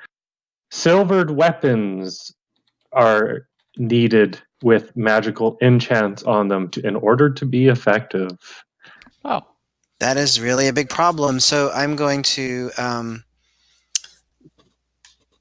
move out of the way. I could do that with my swashbuckler ability. 5, 10, 15, 20, 25. Yeah. Way over here. Do got. All right. Bonus action. I hold up the hilt. It's Do Got's turn, not Darad. I know you guys look the same, but come on. Do got Darad. Tomatoes. Ding dong. I don't know what to do here. Does anybody have a silvered weapon? No, I have a magical weapon, but This is a not big silver. problem we have, yeah. So it is doing damage. It doesn't look like it's doing anything. It's still like you can see the things like act as if they're in pain, but it doesn't seem to do as much as you'd think. At least when you've seen magic go through it. Okay. So, I'm going to move up, and as I start kind of moving forward, you start seeing smoke coming off me, and you start to smell sulfur. And I rage, and I'm going to go up and attack. Okay, roll me attack rolls, please. 19 definitely hits. 13 will hit as well. Those are also with +2 on each one of them for the rage. Sure. As you come down with your axe, you go right through the center of this thing. As you watch as form kind of splits and then comes back together, the smoky shadow seemingly keeping it bound. It just reacts in pain and then turns towards you, seeing its new target. As a free action, in abyssal, I should say, I say leave this place now or die here. We already dead, so it doesn't really matter. Should I say something fun like that? Sure. Roll me. Intimidation. Let it be intimidation. Roll me an intimidation check, please. It wasn't good. It just it doesn't even acknowledge you, other than that it's already ready to begin carving into your form. Dyrad, as you see this wraith that you just punched, has taken little to no interest in the slap you just gave it. You know there's one behind you, as one within this doorway you can hear the howling of it. What are you doing? Okay, so I hold up the hilt of my sword with the blade, and I say, Dighgrum, and purple energy forms a longsword. Sure. And then I will turn around to the one behind me.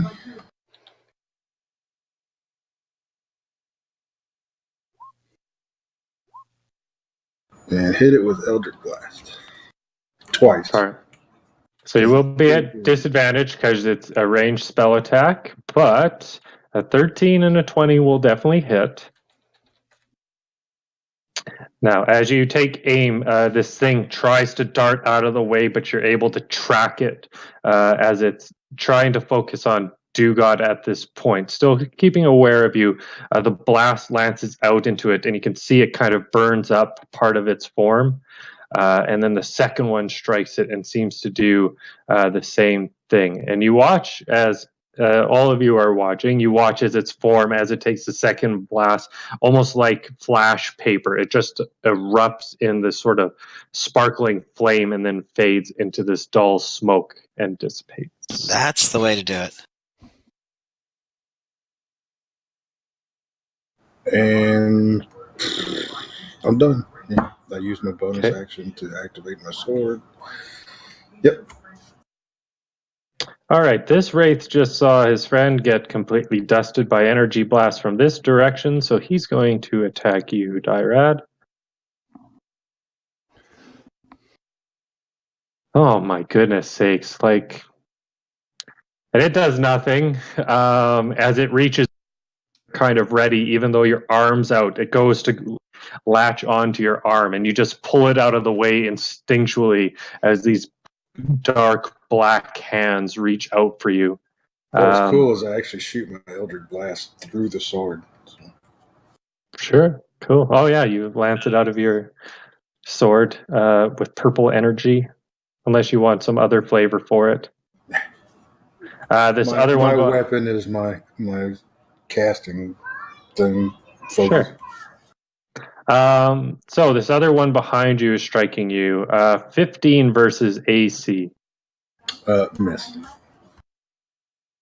Oh my goodness, what do you got for armor? Lame. 15. Medium armor plus shield. Is your shield out? Oh, my shield's been out since we got here. I bet it has. Dang it. So yeah, it goes to strike you, and you're able to kind of bat away its form with your shield. The dark energy just dissipates as its arm kind of explodes for a moment, and then recoils at the touch you just gave it. Yeah, when we was talking about the giant, I took my shield out and the handle of my sword. Eventually I'll roll over a 10 and everything will be great. Varn.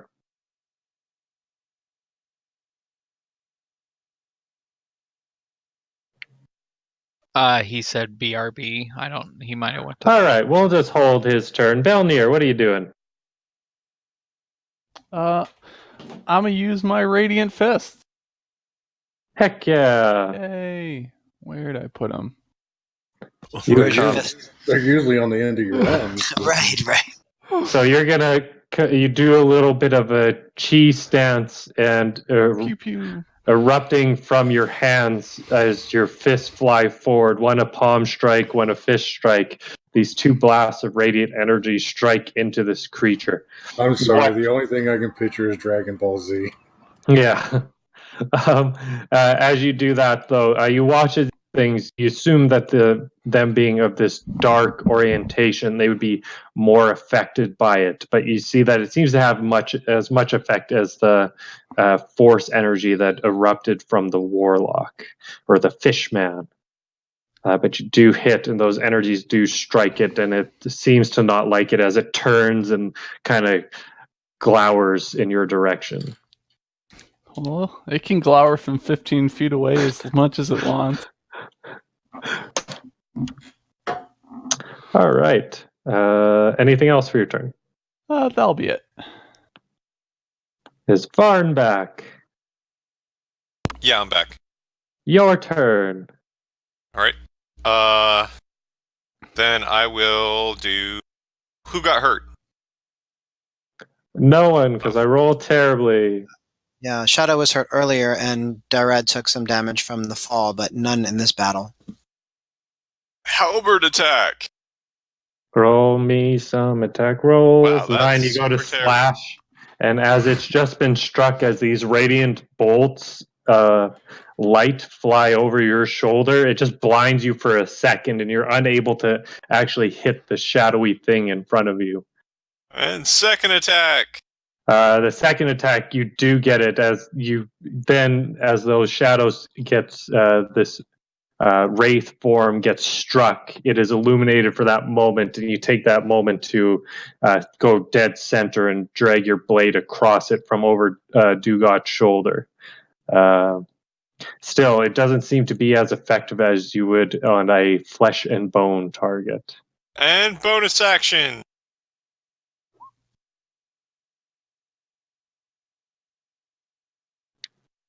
For Dirad. Nice. Durad, you watch as that the dwarf just raises his halberd and gives you. So his charisma modifier. Okay, so Yeah. 5. What does Varn say to him? I have it rolled right there at the bottom. 5 temporary. And what does Varn say to him to give him this encouragement? Next time, get your sword out first. Use the sword, dumbass. Walk it off. Any movement? Varn will walk a little bit in a circle in his 5-foot square, but other than that, Sure. Cool. he's Shadow. not going anywhere.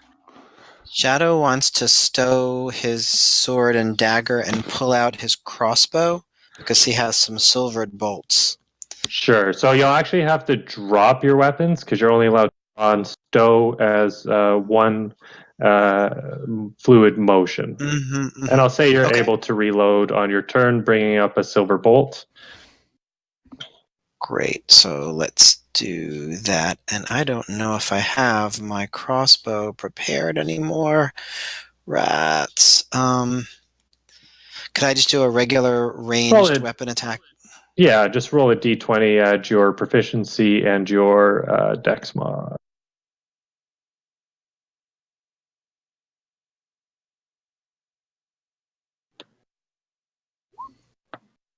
Oh yeah, not a problem.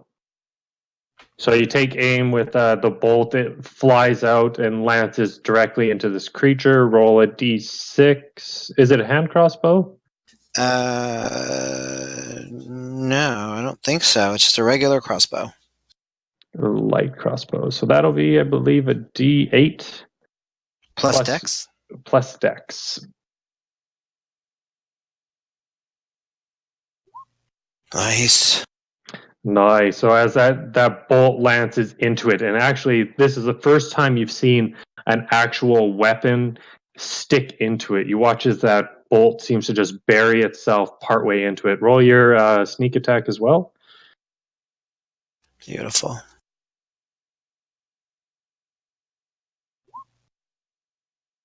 Very nice. Awesome. Nice. So you can see that as it strikes it, you aim for a place where you would assume like a heart would be, just instinctually, and you watch as it buries, and a thing definitely recoils from it and just gives this gnarly howl out into the air, like it's in just writhing pain.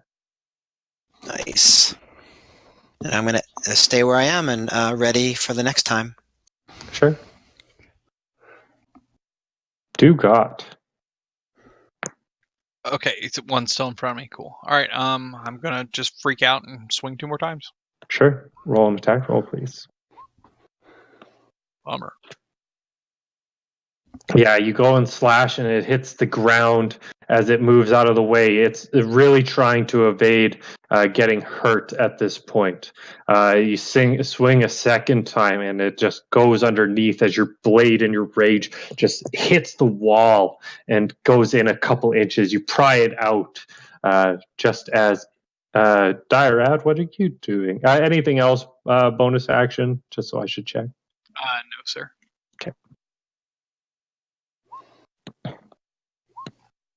Apparently missing.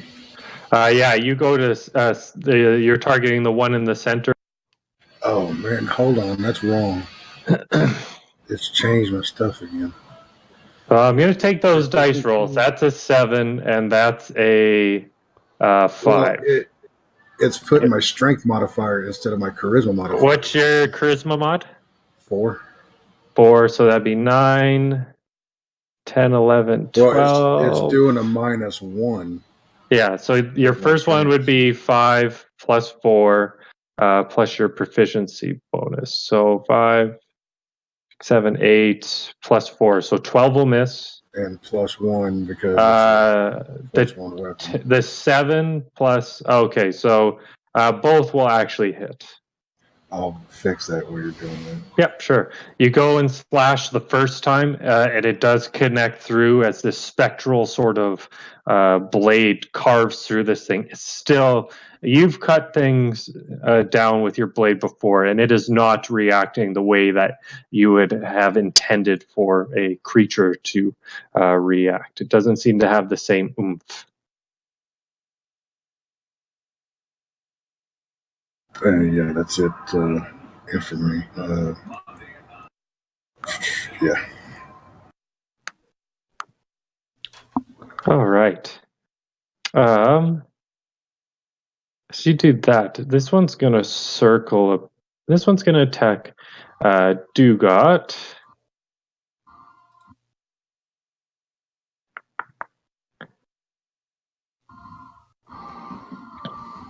As it wheels around onto you, ever you just missed it, hearing that noise of the damage behind it.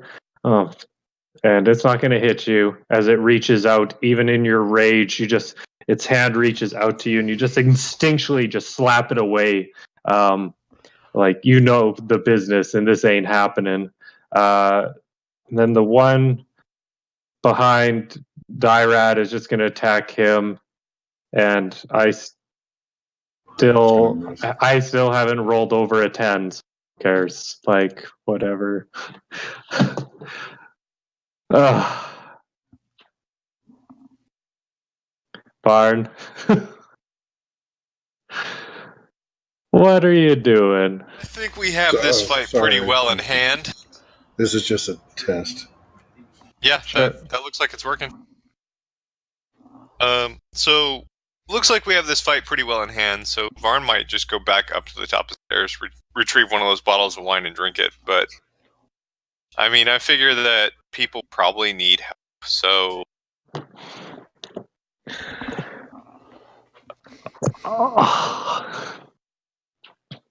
that probably doesn't hit with a 10. Nope, 10 doesn't. As you go throw your blade out, and the second one, these things are moving so quickly, and just as Dugat slaps the hand out of the way of the other one, strike it, and it's recoiling, just puts you just out of your range, and you try and plunge it forward, but it's able to avoid that one. Huh. Well, it looks like what I'm going to have to do.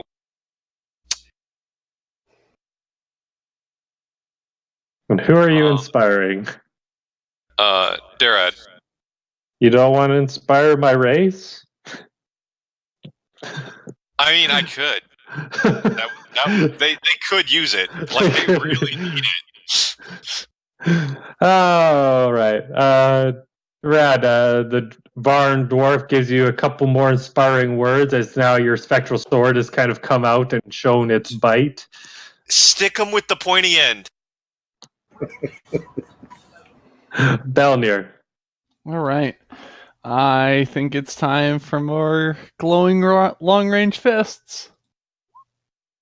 Yay, glowing long-range fists. The 10 doesn't hit. The first one flies past it and just careens into the wall. But you anticipate its movement when you launch the second one over Dugat's and Varn's shoulder. Just a diversion. Catch it up high.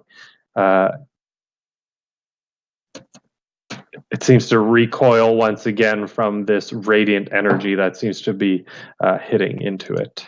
Shadow. Anything else, Belnir? Sorry. No, I think that's it. Yep. So the one's still there that was in that spot that I hit previously? Yep. Yeah, we're going to do the same thing. Sure. Roll me an attack roll, please. Sure. Wham. It slams into it. Roll your sneak attack as well.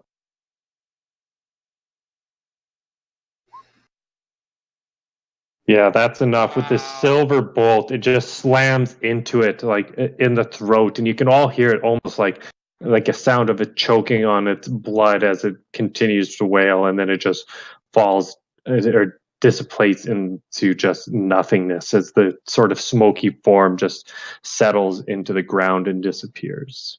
Nice.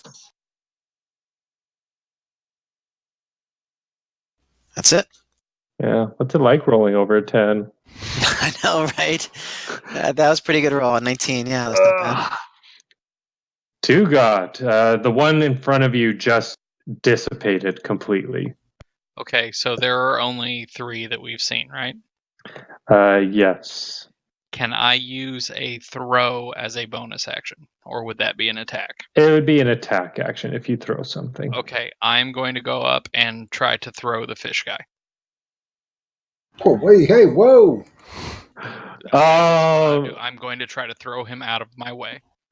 Throw him out of your way. I'm going to let you by. So you're going to let him by? Yeah. I will say it costs you a bit of your movement, Dugat, but you're able to just kind of pull him back with ease as it lets him by. Give me an athletics check anyways, and Dyrad, I want to counter acrobatics. That looked like some merman throwing. Pulls you with such force that you just immediately fall down into the ground, and you are currently prone. As you see, is just muscles flexing in this anger and hatred towards his target. That dude needs some Prozac.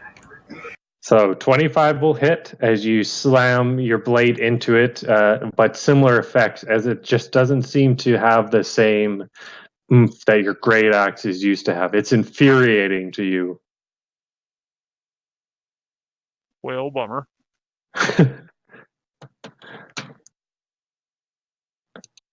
Dyrad, you've been shoved out of the way. You watch as from the ground he slashes into its form.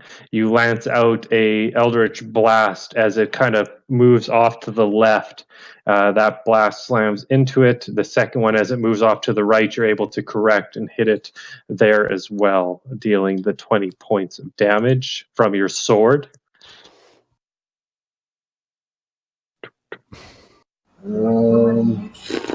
Yeah, that's my turn. Technically, this wraith isn't supposed to go. There we go. This one's in the trash. Technically, Varn, you're up. All right. So I think Varn is going to go stand on the wraith. There's no wraith there. There's a little bit of darkness in the dirt. And what's this off to the left?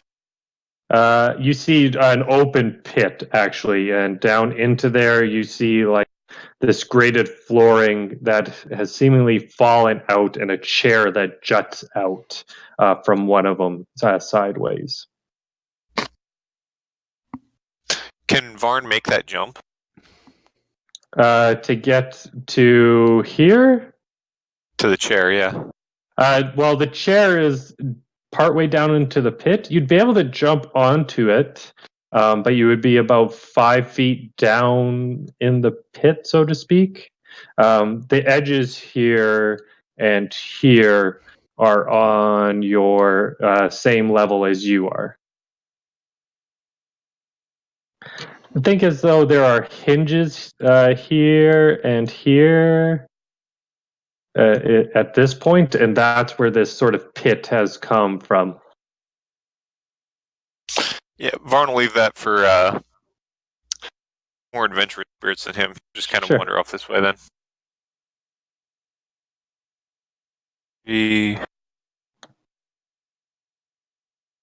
5. Okay.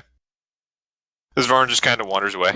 Right, you can see shadow there, and you see this short hallway with a door at the end of it. Well, Varn's not gonna dash or anything. He's just gonna, chill here. Not even ready in action. He just kind of, It's like, oh, clump, clump, clump, clump, clump. Looks around. Interesting. All right. Wraith against you, Dugat. It hits you for 23 AC for 14 points of damage. Okay, I'll take 7. Okay, I need you to also make a Constitution saving throw, please. And this would be necrotic damage, which doesn't affect you as you are bear totem. And it's just enough to prevent your hit point total from dropping.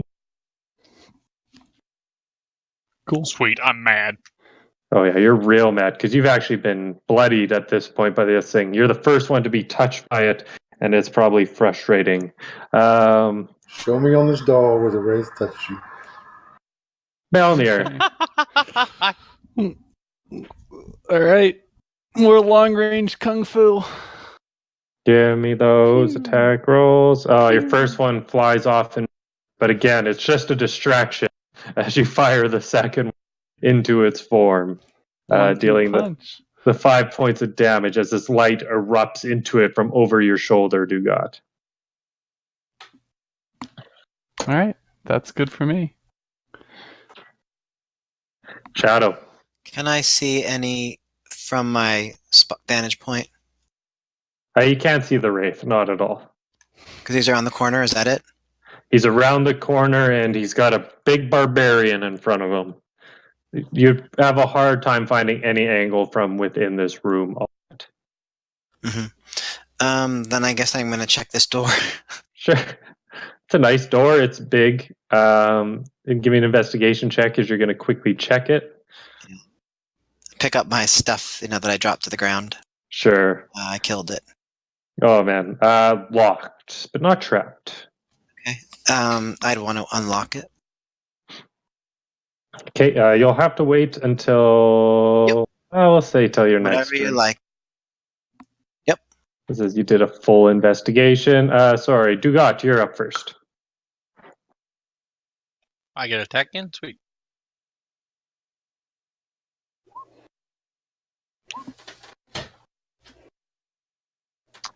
You're able to hit it with both, but again, it's the same thing where it just doesn't seem to take the damage, but you don't care. You know you're causing it pain as it howls with every cut.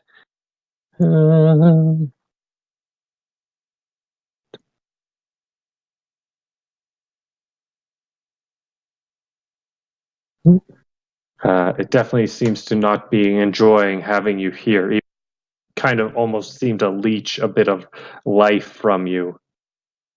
Durad.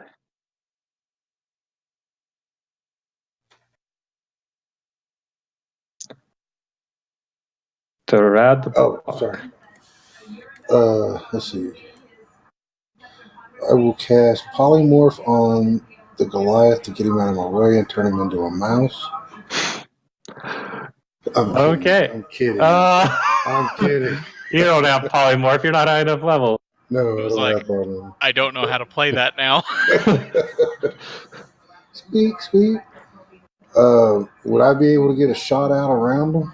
Oh yeah, like he's not providing a lot of cover. This wraith is kind of moving back and forth as he's trying to avoid these axe blows, but just getting slammed. And with expert precision, you just blow it out of the water, and you watch as similar to the first time, it like flash paper just ignites and fades away. That's how it's done. I got 2. All right, that pulls us out of combat. What are you guys doing? I turn and I face the fish guy. Oh yeah, everyone keep your initiative. Dugat, you are angry. And the target you were just attacking is gone. Yep. And you see Mr. Fish across from you. He took all your glory. He took this from you. Yep. Mm-hmm. So, next in the order, Varn. Well, first, Dyrad, as you see Dugat turn around, roll an insight check.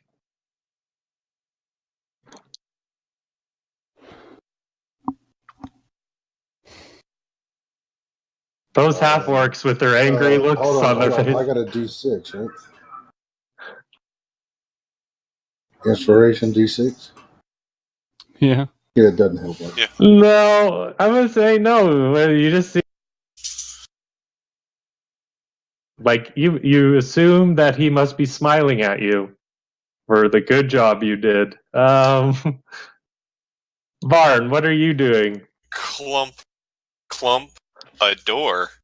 Sure, you see a door, and as you give it a quick look, you notice that kind of just above your height, there seems to be a porthole with some bars on it. It looks like it'd be fairly easy to look into. Actually, we'll say it's a dwarf. It's a dwarf one. It's locked. You try the handle; it's locked. But looking into it on a pedestal, you can see this ornate chest. And it looks like it, but the thing that stands out about it is it has like this decorative skull on the center top of it. Well, I think what Varn's going to do is open the door. Yeah, the door's locked. So No, is he? no, you misunderstood. The door opens. How is he opening it? Is he kicking it down or is he axing it? Is he axing it a question? Would you like to ask the door a question? I think. Head. And that's probably not enough to open it, is it? I'll say that sure, it was locked, but maybe they weren't expecting brutes down here. So you just twice with your halberd towards the handle. Not a lot of room to maneuver thing, but you just come overhead and you just hit where the lock is in between the wood. He watches it splinters, showers you in the face a little bit, and you hit it again, and it splinters, and then you just hear the door kind of creak towards you and open. And the door is open. Yeah. Varn does not tolerate doors that do not obey him. Yeah. I can't see another room yet. All right. Sorry. Give me 1 second.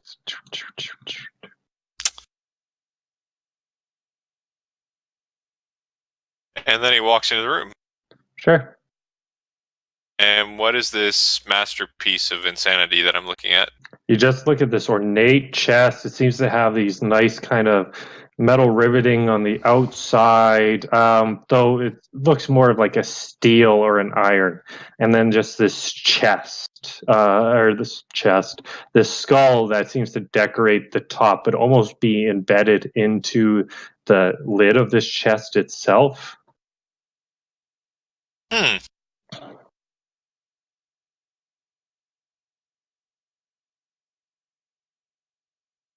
No lock on the latch? It looks like it's locked. Like it has a lock, but it's embedded in the story. Okay. I'll need to switch to something else. Something other than a halberd? No lock on the chest then? You won't be able to. You've used your 2 attacks, so you do not have an attack. It doesn't have a. Okay. Sure. Okay, so as soon as you actions, you slam your axe into it with an 18. That'll hit. But as you slam your axe into it and maybe pull it up a little bit, you watch his arms sprout from it. It's a mimic? Oh, yeah. Fuck yeah, it is. All right. Boy. And second attack.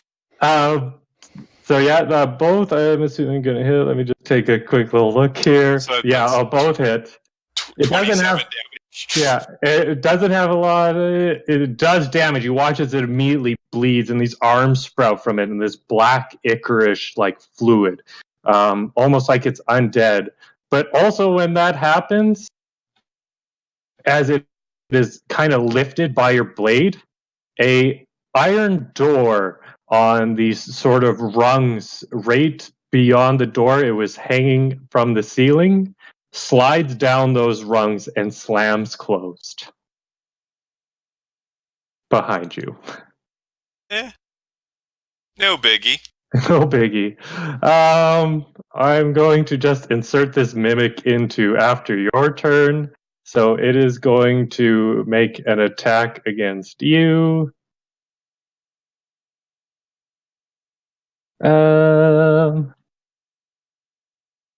We'll say it's going to try and bite you. 15 versus AC. Nope. Not even close. That was a 10, to write that one down, guys. But it attempts to bite you. Your great axe, which is carved through it, and not getting, I believe it doesn't get stuck if you roll over its AC. Yeah, it doesn't get stuck into its form, and you're able to withdraw it, preventing it from taking any damage. So you're saying I should jump into its mouth and dual wield hand axes? Whatever you want to do on your next turn. I think that's it for you, as it had its bite. Belnir, you've just heard this loud clang sound, metal striking the ground. Well, you also heard a door being destroyed, and Varn then attacking something else. So everything sounds normal. Yeah, sounds normal. Belnir, give me a insight as we're on your turn here. Yeah, cool. You haven't met many half orcs. He looks pretty happy. Cool. They always do this, right? Yep. Shadow.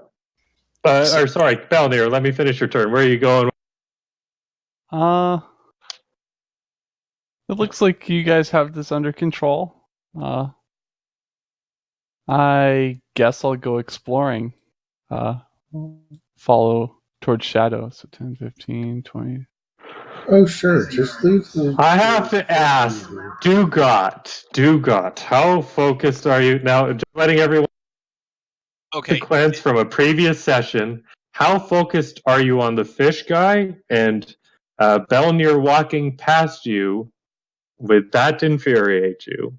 Did I hear him attack something else? Did I hear that fight going on wherever Varn is? Give me a perception check. I'm going to wait for your turn for that. But I'm wondering if as this I'll stuff help him with that. Give me a perception. check. Actually, give me a perception check, Dugot, as you're listening. Oh yeah, you hear combat somewhere else. Okay. You hear a cool. door being destroyed, but then you hear something even through the metal. That is the sound of an axe in flesh. Okay, cool. But Belnir, why I'm asking. He'll get by then. He'll get by then. Okay. All right. Anything? I'm sorry, say again? Sorry, Belnir, for the rest of your turn and movement. Yada, yada. I think that's it. Just gonna walk on over to here. You see Just Shadow live currently on by these guys. investigating a door and seems to have his lock picking tools out, ready to open something. Okay. Shadow. Yep. So Shadow wouldn't hear Dirad or Dagat and might hear the sound of Varn, right? Yeah, you can give me a perception check as well if you. But he's pretty focused on that door. Yeah, you're pretty focused on the door. This will just be. Yeah, you're too focused on the door. Yeah, he's thinking that maybe this is the way out or something like that. So we're just going to try to open this door up. Okay, give me a thieves' tools check, please.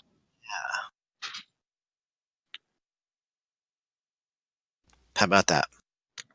I don't think I've ever seen a roll open. that high ever. I have a plus 15. Yeah. I just inserted more dynamic. Here, let me just quickly. Yeah, you unlock it so hard the door just opens. Okay, so let's You go and unlock take a peek every around. door in this town. To be fair, most of them weren't locked. Very true. So we see. Well, and what I'll describe to you is you're an expert at lock picking, and this one pushed you. It wasn't out of your depth by any means. You know, you would be able to get it unlocked, but there was probably at one point where you're like, oh, if I would have depressed this, I would have just shattered this lock. I got to be careful. And you did so. You got the tumblers correctly positioned and you turned it. Maybe made you sweat a tiny bit, but again, this is your bag. Nice. So inside of the room, we see some furniture. We see a rug in the middle of the room. And over here, is this a bed or a dresser or something? Yes, this room stands out to you. It has actual, stone inlaid flooring. You see a bed that is very nice, seemingly well kept. So many pillows. You see an ornate dresser with a mirror on it. You see two paintings along the sort of east wall here. You see a desk, chairs, quills. You see a sort of filing shelf of some sort back there, and then two chairs and a nice carpet. So he would sort of look back to Belnir to motion him into the room. And I'd also want to sort of take my short sword and just sort of tap at the rug just to make sure it's actually a rug and not a trap. Sure. Yeah, you just give it a quick tap. It seems like a rug. Okay. Then I'd want to start looking around. Okay. We'll get back to that on your turn. Do you want to use any more of your movement? No, I think I'm okay where I am. Dugot. Okay, he's staring at Fish Guy, and when he starts moving toward him, he's almost like grunting like an angry gorilla, and then all of a sudden he hears that hit, and his eyes completely focus on where's that at. What way did it come from? I don't know where he You hear it to the left. and you can currently, as you're kind of, it's to the left, and as you kind of run around the side, you can hear Varn maybe cussing a little bit from beyond this steel door. This one up here. Yeah, and right now there's just like this almost sheet of metal just stuck in your way. Okay. If I attack a door, will it keep me in my rage? Yes, as long as you make any attack. Okay, I'm going to attack that door like crazy. I believe, Okay. but I'm not the DM, so.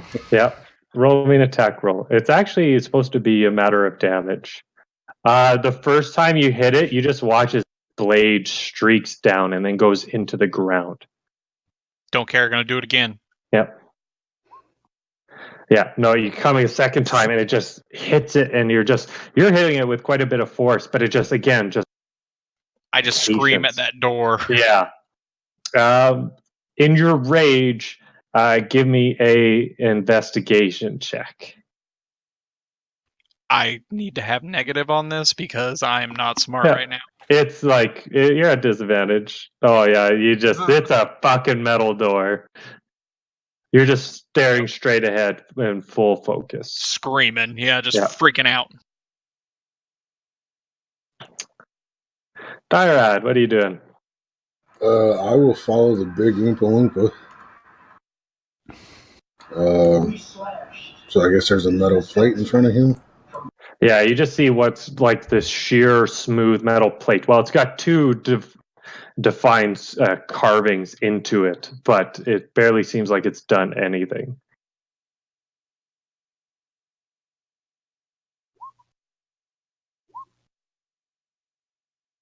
I'll shoot Eldritch Blasts at it. Sure. It being this thick piece of iron, you don't have hitting it, but you just carve these little pock marks into it. You can see the metal kind of multiplies for just a little bit, but then it begins its cooling. It kind of glows a little bit with the force, but I tried.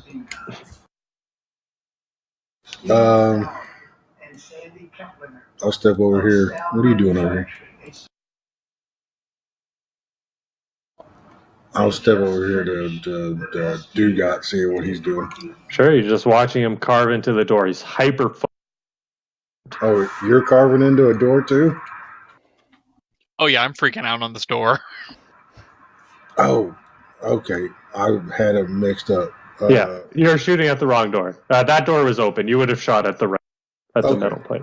I had it backwards. My bad. Yeah, it's all right.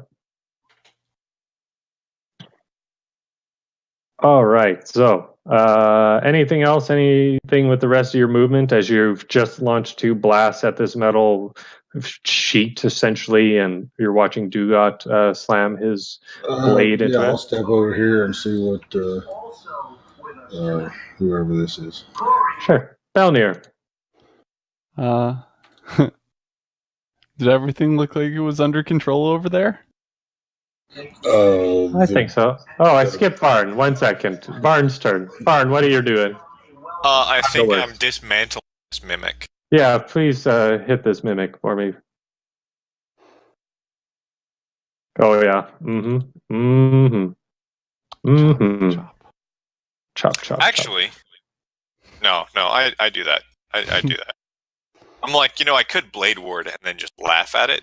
That only gives me resistance to past piercing, slashing, and bludgeoning damage. Yeah. So yeah, I'll turn it into black goo.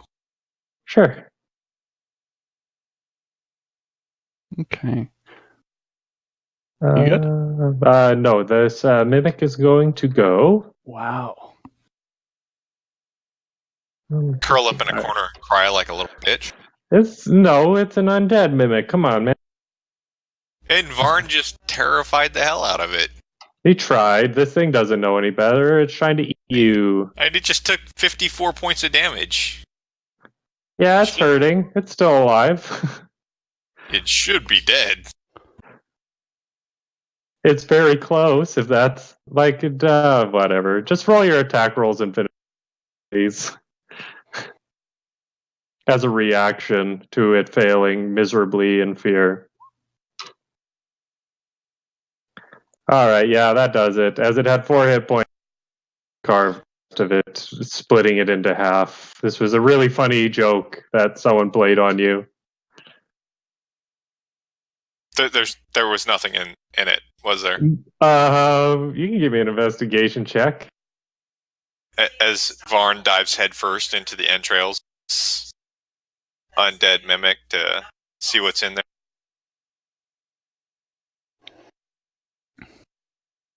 Sure, I was going to say you do find something. I'm going to put this in to let you find it.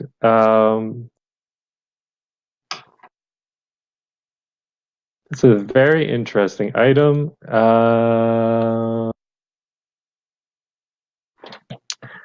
I do have to make a little amendment to it. You can use it once a day. We're still in combat, technically. And I will try and pull it so you can find it once a day. Which you find, I guess you won't know until but you find on it this collar, and it's this deep purple color, like very dark, almost black. You probably wouldn't know that because you can only see black and white right now. But then it has this little dangling thing on it, and it says Fluffy on it. Fluffy. Isn't that the cat's name? Isn't that the Shadow's nickname? Fluffy? Maybe. Or Tinkerbell? No, that's Fluffer. Dragon Fluffer. So you found a collar, and it says Fluffy on it. Keep it. I think I will. That actually works really well for Varn, and it's hilarious because he basically becomes a giant. I showed it to you too early, but yes, you'll eventually.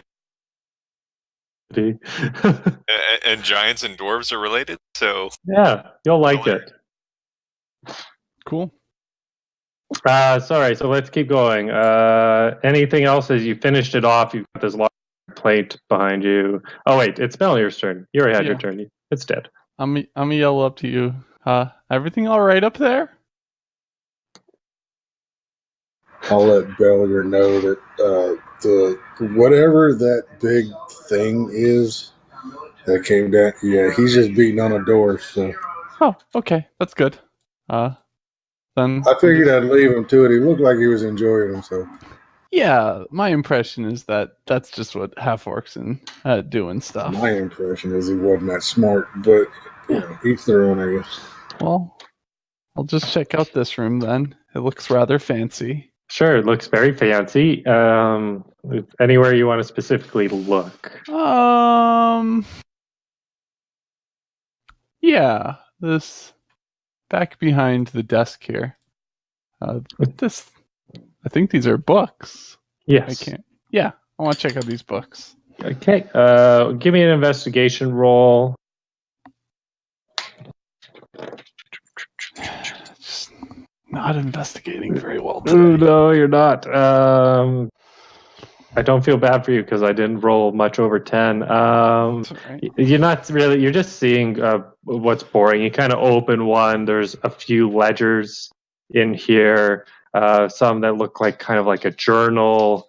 Not seeing much of interest, though. At least not what you would consider interesting in this moment. Shadow.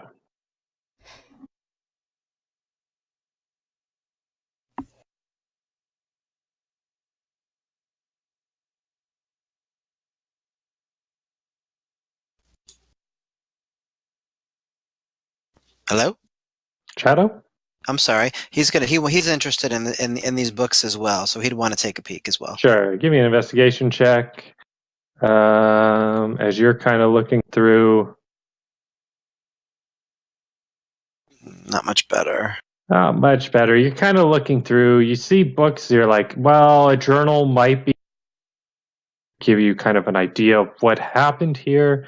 You kind of flip through it and you see references to an alchemist, but this doesn't stand out to you. You'd have to spend a lot more time with the book. So that one stands out to you the most here.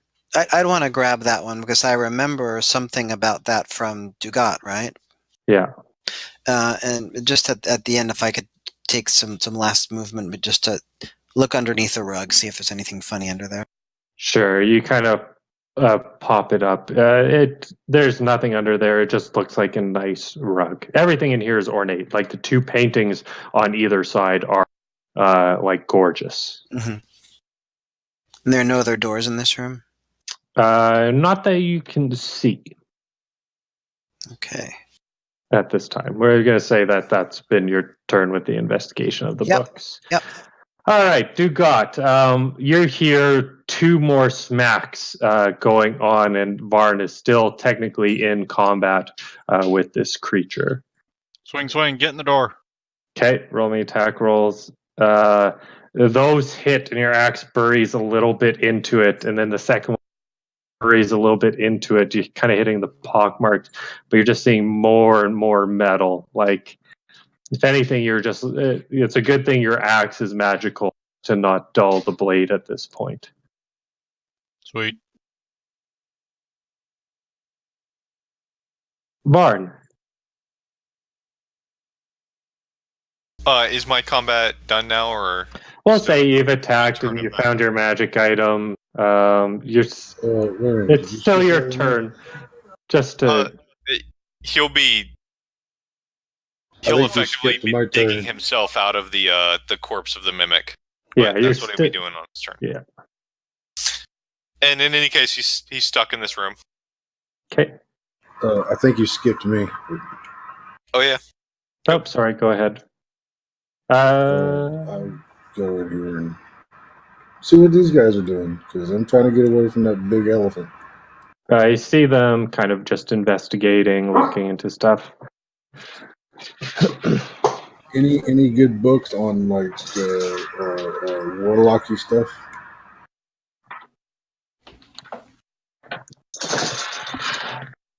Probably they wouldn't be able to tell you. You'd have to go look for. Okay. Just give me 1 second. Oh. Looks like pretty boring books to me. No warlock stuff as far as I can tell. Sorry, I had some dog harassment there. So, are you investigating the books there? Or? Yeah. Sure, give me an investigation check. You're kind of looking through here as well, seeing a little bit more of what he's talking, or maybe what was interesting Dugat. There's a little bit of stuff about, again, the alchemist, and it's and refers to the lab to the sort of western side of the Ram's Head district. You see references of what are the mushrooms, the narcotic that they have, and its location within the mine. I'm missing out on everything you're saying. Dang it. That might be my mic. I think it's yours because I can hear him just fine. Okay. Oh, you could hear me just fine? Can you hear me now? Hey. Yeah. All right, so you heard everything about the alchemist and the reference to... Yeah, I'll go ahead and grab what books look like they're not going to fall apart and put them in my backpack. Yeah, a lot of things here seem like they would hold together fairly well. Figure if I can't use them, somebody might be able to.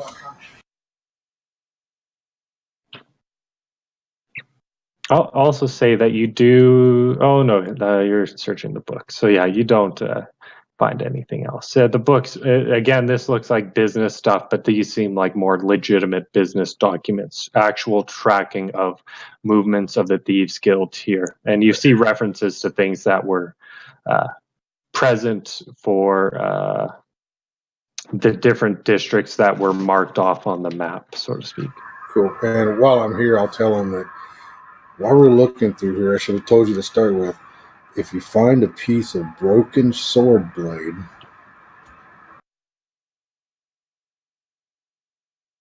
I'm looking for it. All right. Varn, you kind of spend your time getting all off the bits and stuff and working, getting yourself out of the mimic, but you got this cool collar. Yeah. Belnir.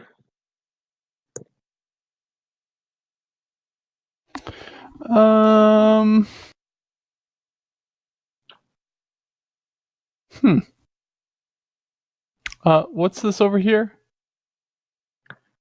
Sorry, Mr. Ping. To the north of the. You books. see just another ornate painting. This one doesn't move as as you move closer to it. At least you didn't see anything like that, like the one in the hall. But it looks like a fairly nice painting. Painting of what? You see this a large, proud dwarf holding this pick, and he's standing atop as the cast of light shines down on him, but underneath him there's this stone sort of structure, and you can see all these dwarves, small figures working beneath him. It's sort of representing like the kingdom of Dighgrum.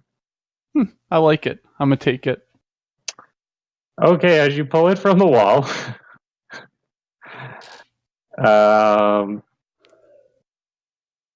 I need you to make a dexterity saving throw. That's gonna be a lot of damage. No problem for you. You still take half damage, but as you pull it, acid sprays out. And because you make the save, the painting survives. How could you let such a beautiful piece of art fly out? But also within this chamber, part of the reason you're able to dodge it so easily is that right behind it, like this hole was inset in this alcove, and directly in front of you is this open little compartment with a chest. Oh, well. I think I'll check the chest for traps. Sure. Do you want some help with that? You know, I would appreciate some help. Like the kind of help where I check for traps and you help me? Yeah, sure. That would be great. I just need to check something. How many rounds are we in? There we go. Nice. Let's see what we got. I'm going to have you guys hold until... Oh, technically it's Shadow's action. So we'll say that that's yours. You check it. It is indeed locked. I shall try to open it up. Sure, we'll say for the sake of brevity, you can attempt to open it. Give me Thieves' Tools check. Yep.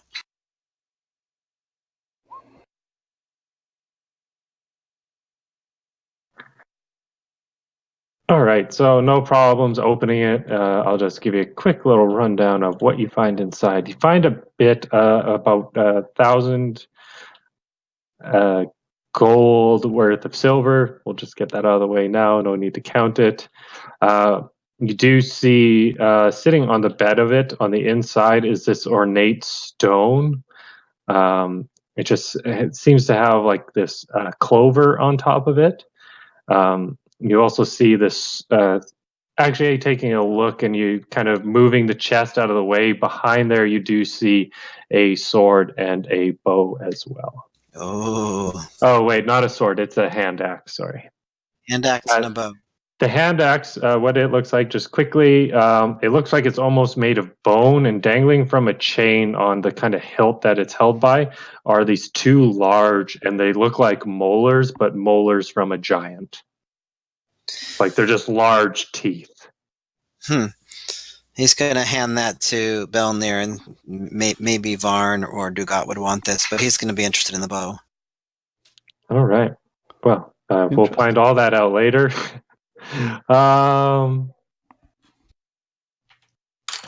Dugat. Yeah. No tinderboxing. And first one hits, and this is the first time you actually are able to carve through the plate at this time. There's no more sound of combat. You just heard the death rattle of whatever was in there. You can hear Varm kind of cussing and maybe getting you hear squishy noises. Just as your blade is pulled back, you can see a small little gap in between the steel that your blade has been able to carve. At that point, if I see, you said I can see in there, right? You'd probably be able to see in there, sure. So I see that there's no combat in there. You just see gore. Give me a perception check. It's a small slit.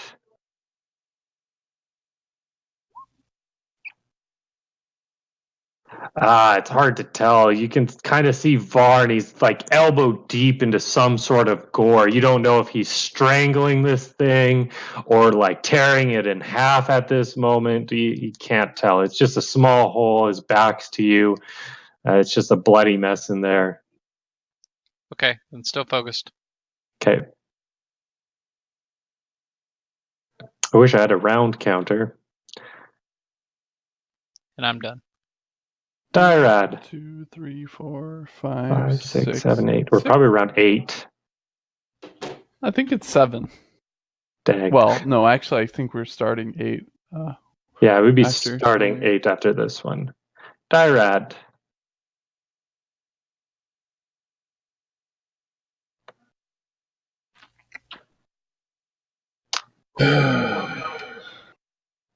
What? Oh, what's down here on this wall? You see a painting. You just watched as one of them pulled a painting away, and they just got completely doused. Well, almost got completely doused with acid as they attempted to pull themselves out of the way. Okay, I will step to this side and gently pull the painting just a little bit to see if there's any wires back there. Sure. Give me an investigation check.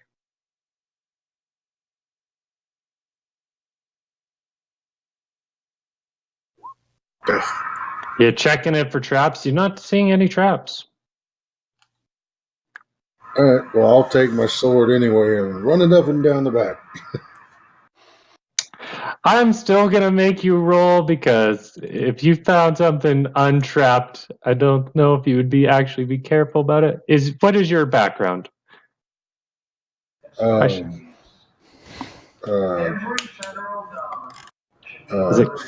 deserter. I'm gonna he give would assume you. everything is trapped, including the stuff that's not trapped. Okay, so he's that I kind think of brain. that given that Yeah. the other one had an acid trap, that's a Yeah. pretty reasonable And approach. this is the second painting that I've pulled. I will say you run it up and down the back. All you do is dislodge the painting, and you watch as it falls, and the frame breaks. You can hear tearing of what was a once fine, beautiful painting of the dwarven Dighgrum. You probably don't even give a shit, though. But you also watch as 3 poison needles slam into the ground onto the floor, and you can see this green liquid kind of drip out of the back of them. Huh. That was a good idea. Anything on the wall? Looking inside, you see an actual compartment. Yay! Oh, there's a chest in here. All right, Varn, what are you doing? You just saw Dugat kind of look, I guess you're elbow deep, and as you turn around and glance, there's a big carving as Dugat's been striking on this door, just rattling the inside of this room. All right. Is there any lever or anything here that no, the mimic would have used it to get out? Yeah. And these bars fell down like a portcullis? It's not even bars. It's like a portcullis. You can see the metal rails that it kind of ran on from the ceiling and the space in the ceiling where it came down from. But it's just, it's lodged in there pretty good. Varn will deadlift that. All right, give me an athletics check. It'll be a low DC. You could probably lift quite a bit. Yeah, not a problem. You have that up, and bringing back his axe is Dugat at this point. Don't swing!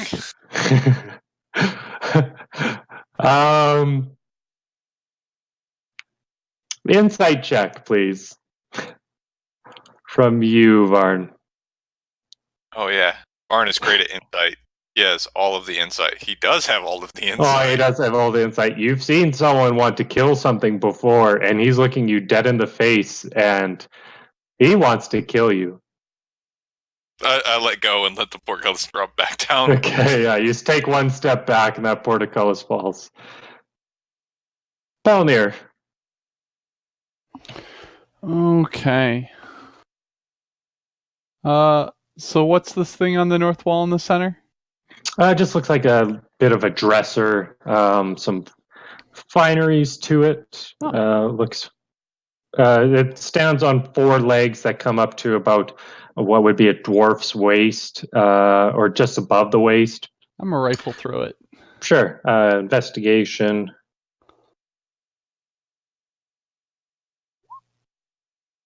Sure. As you kind of look through, you do find a couple of vials with some sort of white powder in them, a small little slide box that seems to have some dried mushrooms in it. And I'll say you probably find about 50 gold pieces worth of fine jewelry.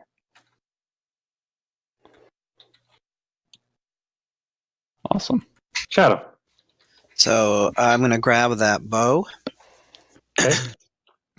and head over to help Durad.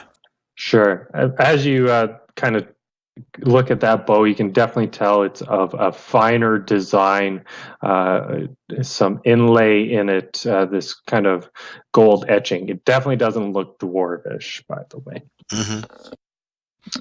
And he's interested in investigating this area, so I'm going to do that. Sure. You investigate. Not much in the way. You're kind of. Are you reaching in towards the chest, kind of looking at it? Just I guess it's checking if it's trapped in any way, since there seem to be more and more of them. Sure. You slide Dyrad over as he's kind of maybe a little distracted by the darts in the floor, and you take a look. Give me an investigation roll quick. Sure. Lots of rolls today. Yeah. Yeah, you're expert. You're quick, careful. You determine very quickly that the chest is not trapped. You even slide a blade underneath the chest, just in case there's some sort of weight trigger, and you don't find anything. Okay, so let's pull it out, and I'll give it to Durad. All right, slides it over to you, Durad, to open it. Sweet. I know you got to go for another session here pretty soon, right? 9:30. We're good. Okay. Yeah, I'll go ahead and open it. All right, give me a Thieves' Tools check. I could do that if you want. He's going to do it because it's his turn, unless he wants to hold to help you. How do I do a Thieves' Tools check? Do you have Thieves' Tools? I do. I just do a D20 plus your dex plus your proficiency if you're proficient. I assume you are because you have Thieves' Tools. Yeah.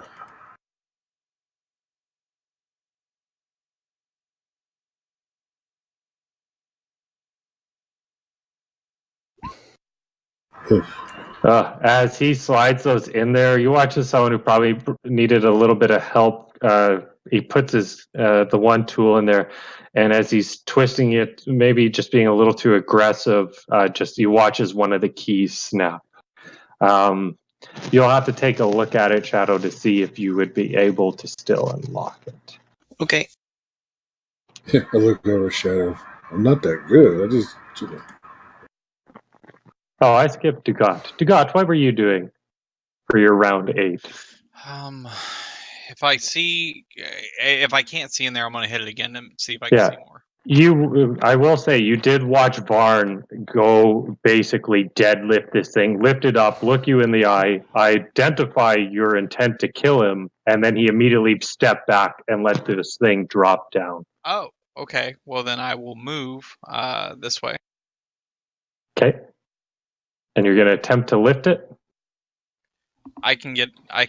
No, I was going to move towards the others. Oh, okay.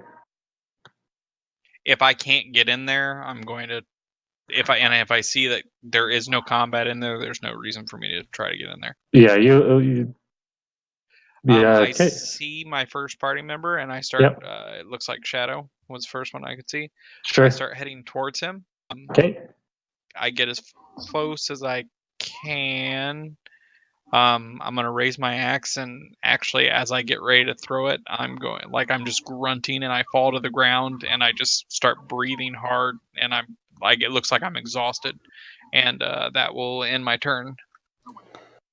All right.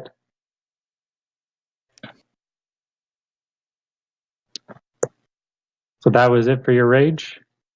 That will take me out of rage, and yeah, I'm like Cool. freaking out on the ground right now. Sure. We'll say that you use your action instead to dash, and as you raise it up to throw your axe, you're unable to bring it to bear, and you just fall to the ground, just breathing heavy. The sense of rage just seeds from your mind, and you just take a moment just to stare at the ground as the more calmer sensation fills you once again. Yep. Varn will be right back. And I'm just going to pull us out of combat. Okay. So, now that we've done that, you guys have a chest in front of you, dragged out onto the ground. What are you doing with it? So this is the chest that Durad tried to unlock? Yes, and you heard a distinct oops as the key, little thieves' tool key he was using, just snapped within the lock. Sure. Is there any way I could take a try at it? Sure, you can definitely take a try at it. As you inspect it, you would know that it's not a complete loss. You know it's going to be much harder for you. Could I? Okay, maybe Durad could help. Yeah. So, correcting his mistake, you get him to hold still the bit of key that he broke off, and it's easy enough as you take your tools and you are able to twist the lock. Any broken mechanism you're able to get to hold in place. You have like 4 tools in there at one point, some that you're bracing with one hand, and you actually have to use one of your crossbow bolts to brace them as well, but you're able to do it. This lock does take you a little bit more time just due to damage, but you open it up and you do find what is some residuum. Okay. I'll hand that to Durad. And just as you finish opening it up, Dugat comes and just falls to the floor behind you, just heaving in breath and sweating. It'll be 1,000 total.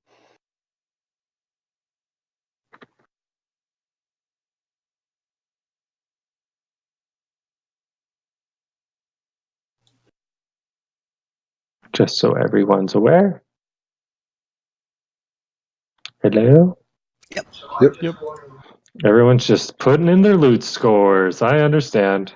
No, I was actually trying to figure out what was going on, waiting to hear what was going on with Dugat. He's just collapsed to the floor and he's just breathing. You can see him just staring to the ground. Sweat is pouring from his face into a little pool onto this very nice carpet. And that's about it. As Varn lifts the portcullis again and looks down at him, see, I said don't swing. I look over at Shadow. Whatever that is, not very smart, is it? Sure, we'll let Varn out of there. Yeah, we'll say that you, having lifted it the one time, it's no problem for you to come and lift it out again.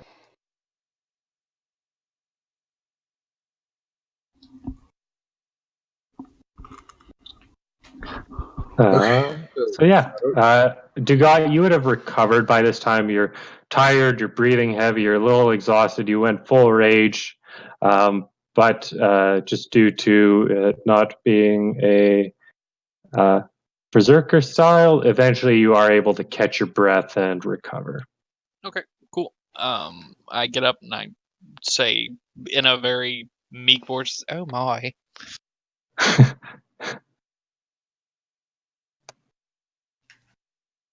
All right. Is there anything else you guys want to accomplish while you're here? in regards to lore, or just spend time checking out your items? I wouldn't mind checking out the bow. All right. I'll say you guys take a short rest. You spend a little time mucking about, maybe reading a little bit. I'll go ahead and hand everybody 200 gold pieces worth of residium. Sure. The bow itself is a +1 longbow. Okay. You would know that it has a +1 for a longbow, so you have to be proficient in longbows in order to use it. Yada, yada, yada. Okay. I am not. I'm checking out my bone trinket thing. Yes, little stone trinket. You spent time with that, and this is a pretty nice item. You eventually just feel like, hey, you're a lucky guy. Oh, cool. I like being lucky. You're a very lucky guy.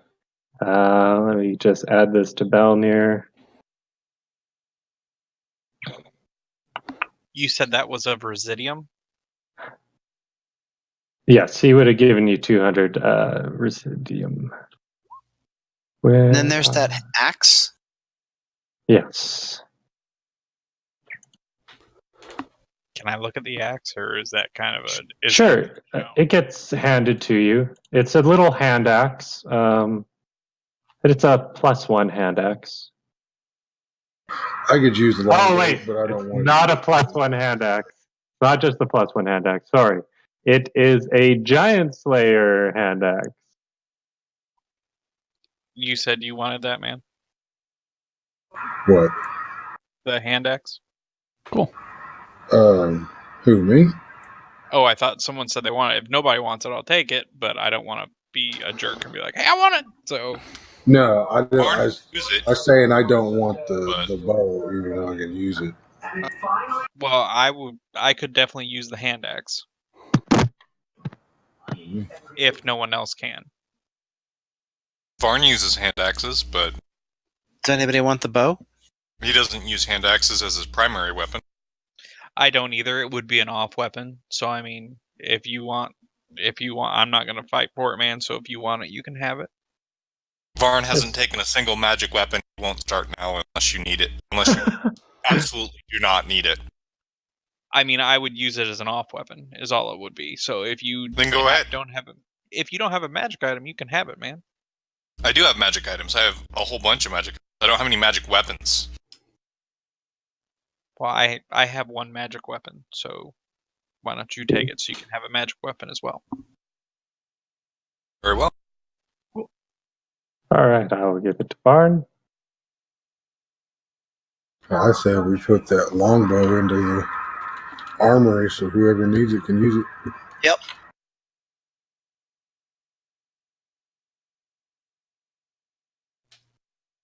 Why don't I type this shit? Jeez. One second. Just going to get these sorted out for you guys quickly.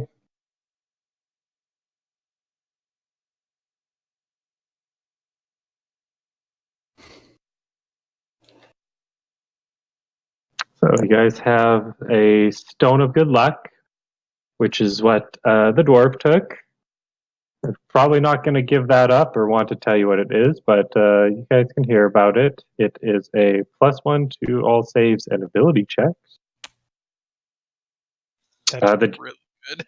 The Giant Slayer hand axe, even though it is a small axe, you can just feel these properties. It is made of giant's bone itself and then enchanted to be a +1. It can deal extra damage to giants and also cause them to fall over prone somehow. Even though it's this tiny little hand axe. Super cool. The True Beast Collar, which was also picked up, will allow someone as a bonus action to cast the spell Enlarge on themselves for, I think the spell's length is 10 minutes or an hour. And yeah, they have. It also says fluffy. It's a very nice purple collar. Looking at it closely now in the darkness, it is in the shape of a heart, and it says fluffy. How about that doll? It is a simple doll. Okay. I don't even know what it was, why I put it in there. I won't even lie to Like, you. why is that in there? It's got to be there for a reason, right? I guess not. Yeah, I was just like, I didn't even know that was there. I guess I should have taken another look at my map. I could have made it into a death thingy. But yeah, Should've gone that's with that common magical item at least. oh, okay. Yeah, there is one more item in there. I meant to add this. There is one in the residuum. You notice now that it was covered in a cloak. Ooh. And I think this needs to go to Dugat because he hasn't got anything. What kind of cloak? So you can just spend time. I'll let whoever wants to spend time with it to just see. You guys can figure out who wants it. It is a cloak of billowing. Hooray! The best cloak. That's the As kind a- that Seth has, right? Yeah, it's Hey, a doesn't someone already have one of those? yeah, Seth has but one. He uses it really a lot. I don't know how much he's going to use it, but it billows as a bonus action. Okay. Think you're ridiculous. You use I it every am single that. opportunity you get. Yeah, I'm good. I don't need it. I walk across the room. My cloak billows. Oh, you got it? No, I don't need it. I got the best thing. Like, I rolled for that stone too. I was a little surprised. I'm right, cool. very I- thankful. Put on my cool cloak of billowing. Cool. I will just add that as it's cloak of billowing, and as a bonus action, you can cause it to billow. Sweet.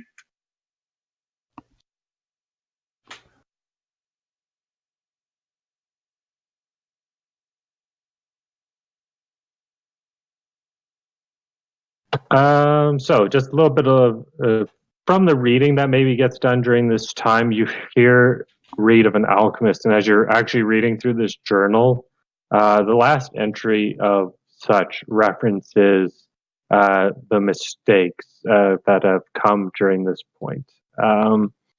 You hear readings of the disaster and what occurred, and the isolation that happened. You then read about how the undead begun sprouting through the mind.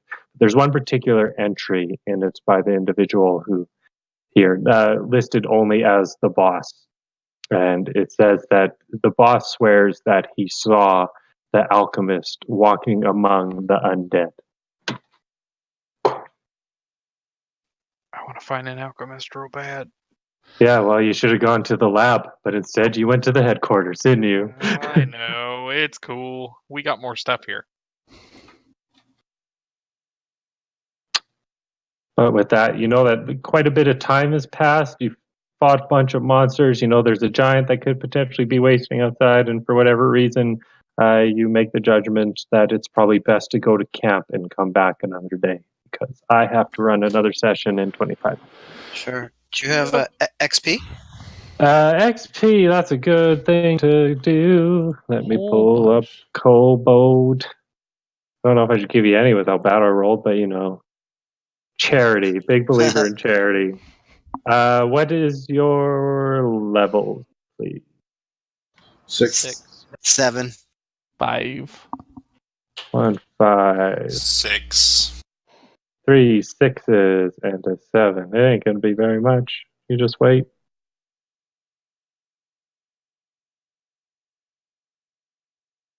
Or it's gonna be a half decent amount. Oh man. I will say you are all gonna get 2,100.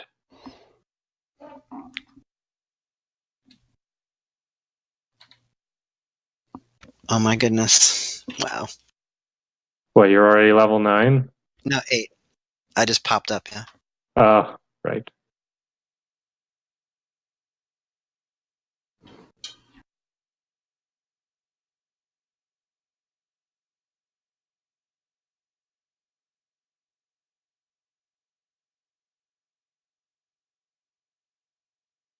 I didn't even use any of my spells. I know that. Did you know that Wraith one was actually for your group considered deadly? And then I rolled like shit. You did, Well- so no one got affected by it, right? Yeah, one person did, and he has resistant to necromantic energies. Well, I didn't use. I was going to use blur, which would have gave him disadvantage on hitting me. It was like I don't even really have to. They ain't hitting anyone. I rolled over a 10 once. Yeah, it was bad. It was not a good. And if it got really bad, I'd have just summoned lesser demons. So. To be fair, I was also really excited when Shadow was like, "Why'd you just pull this lever?" I was like, "He's gonna fall in the pit. It's 30 feet down." I did get caught up in the stair trap. Yeah. Before we leave, I'm going to go get my rope. I'm going to pick up my silvered Yeah, you guys bolts. grab all your stuff. I'll say the silver bolts survive. They're meant for undead and thus survive such things. They're just laying on the ground. Collect your ropes. I only got 2 spell slots. I can only cast 2 spells. You didn't really need it. It was very poor rolling. None of you fell into the pit trap, which made things a lot easier because that would have been 30 feet down into bones and wraiths. And I was really hoping that potentially you guys would spread out and one of you would end up into the mimic trap at the same time. But, that still kind of happened. But If Shadow would have fell in the pit, I'd have jumped over, hit the lever, and we'd have left. Literally the worst person possible to encounter the mimic trap. Yeah. Got the mimic trap Yeah. and owned it. Yeah. Like, it was great. any other character might have had some problems. Varn? No. It was No. great. It was great. You guys were great. Varn had 0 subtle. Very good, He'll recover his rope on the way back out and start hauling his cask with him. Sure. I will make you guys roll. The rope is there. It's enough with between the aid of everyone here, especially Dugat, who's probably feeling a little more fanciful and helpful at this point. Yeah. Well, you'd probably all be able to get out fairly. How much silver was that? It was 1,000 gold worth, so it was a lot. 1,000 gold. It's like it's a lot. Yeah, like you're actually probably having to make quite a few trips, and then you're going to have Noisy Barn and Dugat dragging those chests. Dragging what? The large chest that has 10,000 pieces of silver. Silver in it. 10,000 pieces of silver is only. Just a sec. 1,000.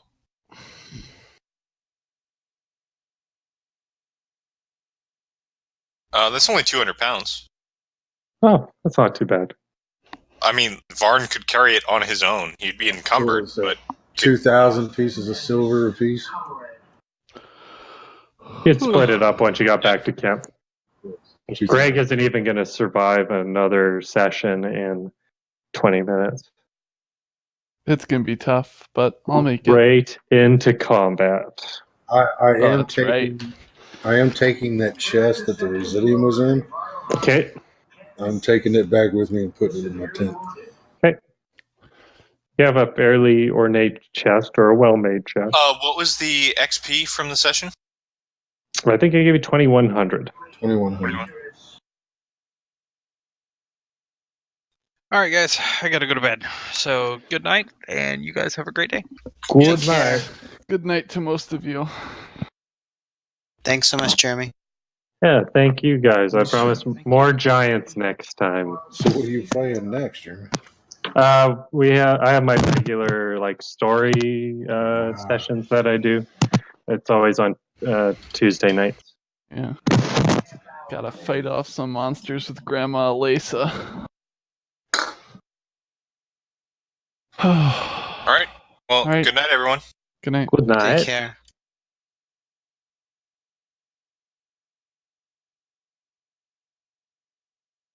God. Yep, thanks for the game. Yep. Take it care. easy. I'm gonna get off too, so I can go grab a beverage. Have a good evening. Have a good evening, you guys. Oh, what was in the hidden box from the chimney? Oh yeah, some of you got some stuff. Sure. You open up some vials. You find a fine white powder, kind of granular. You also find some of the dried mushroom that you had found before. Thank you. You're welcome. Now, good night. Now, good night.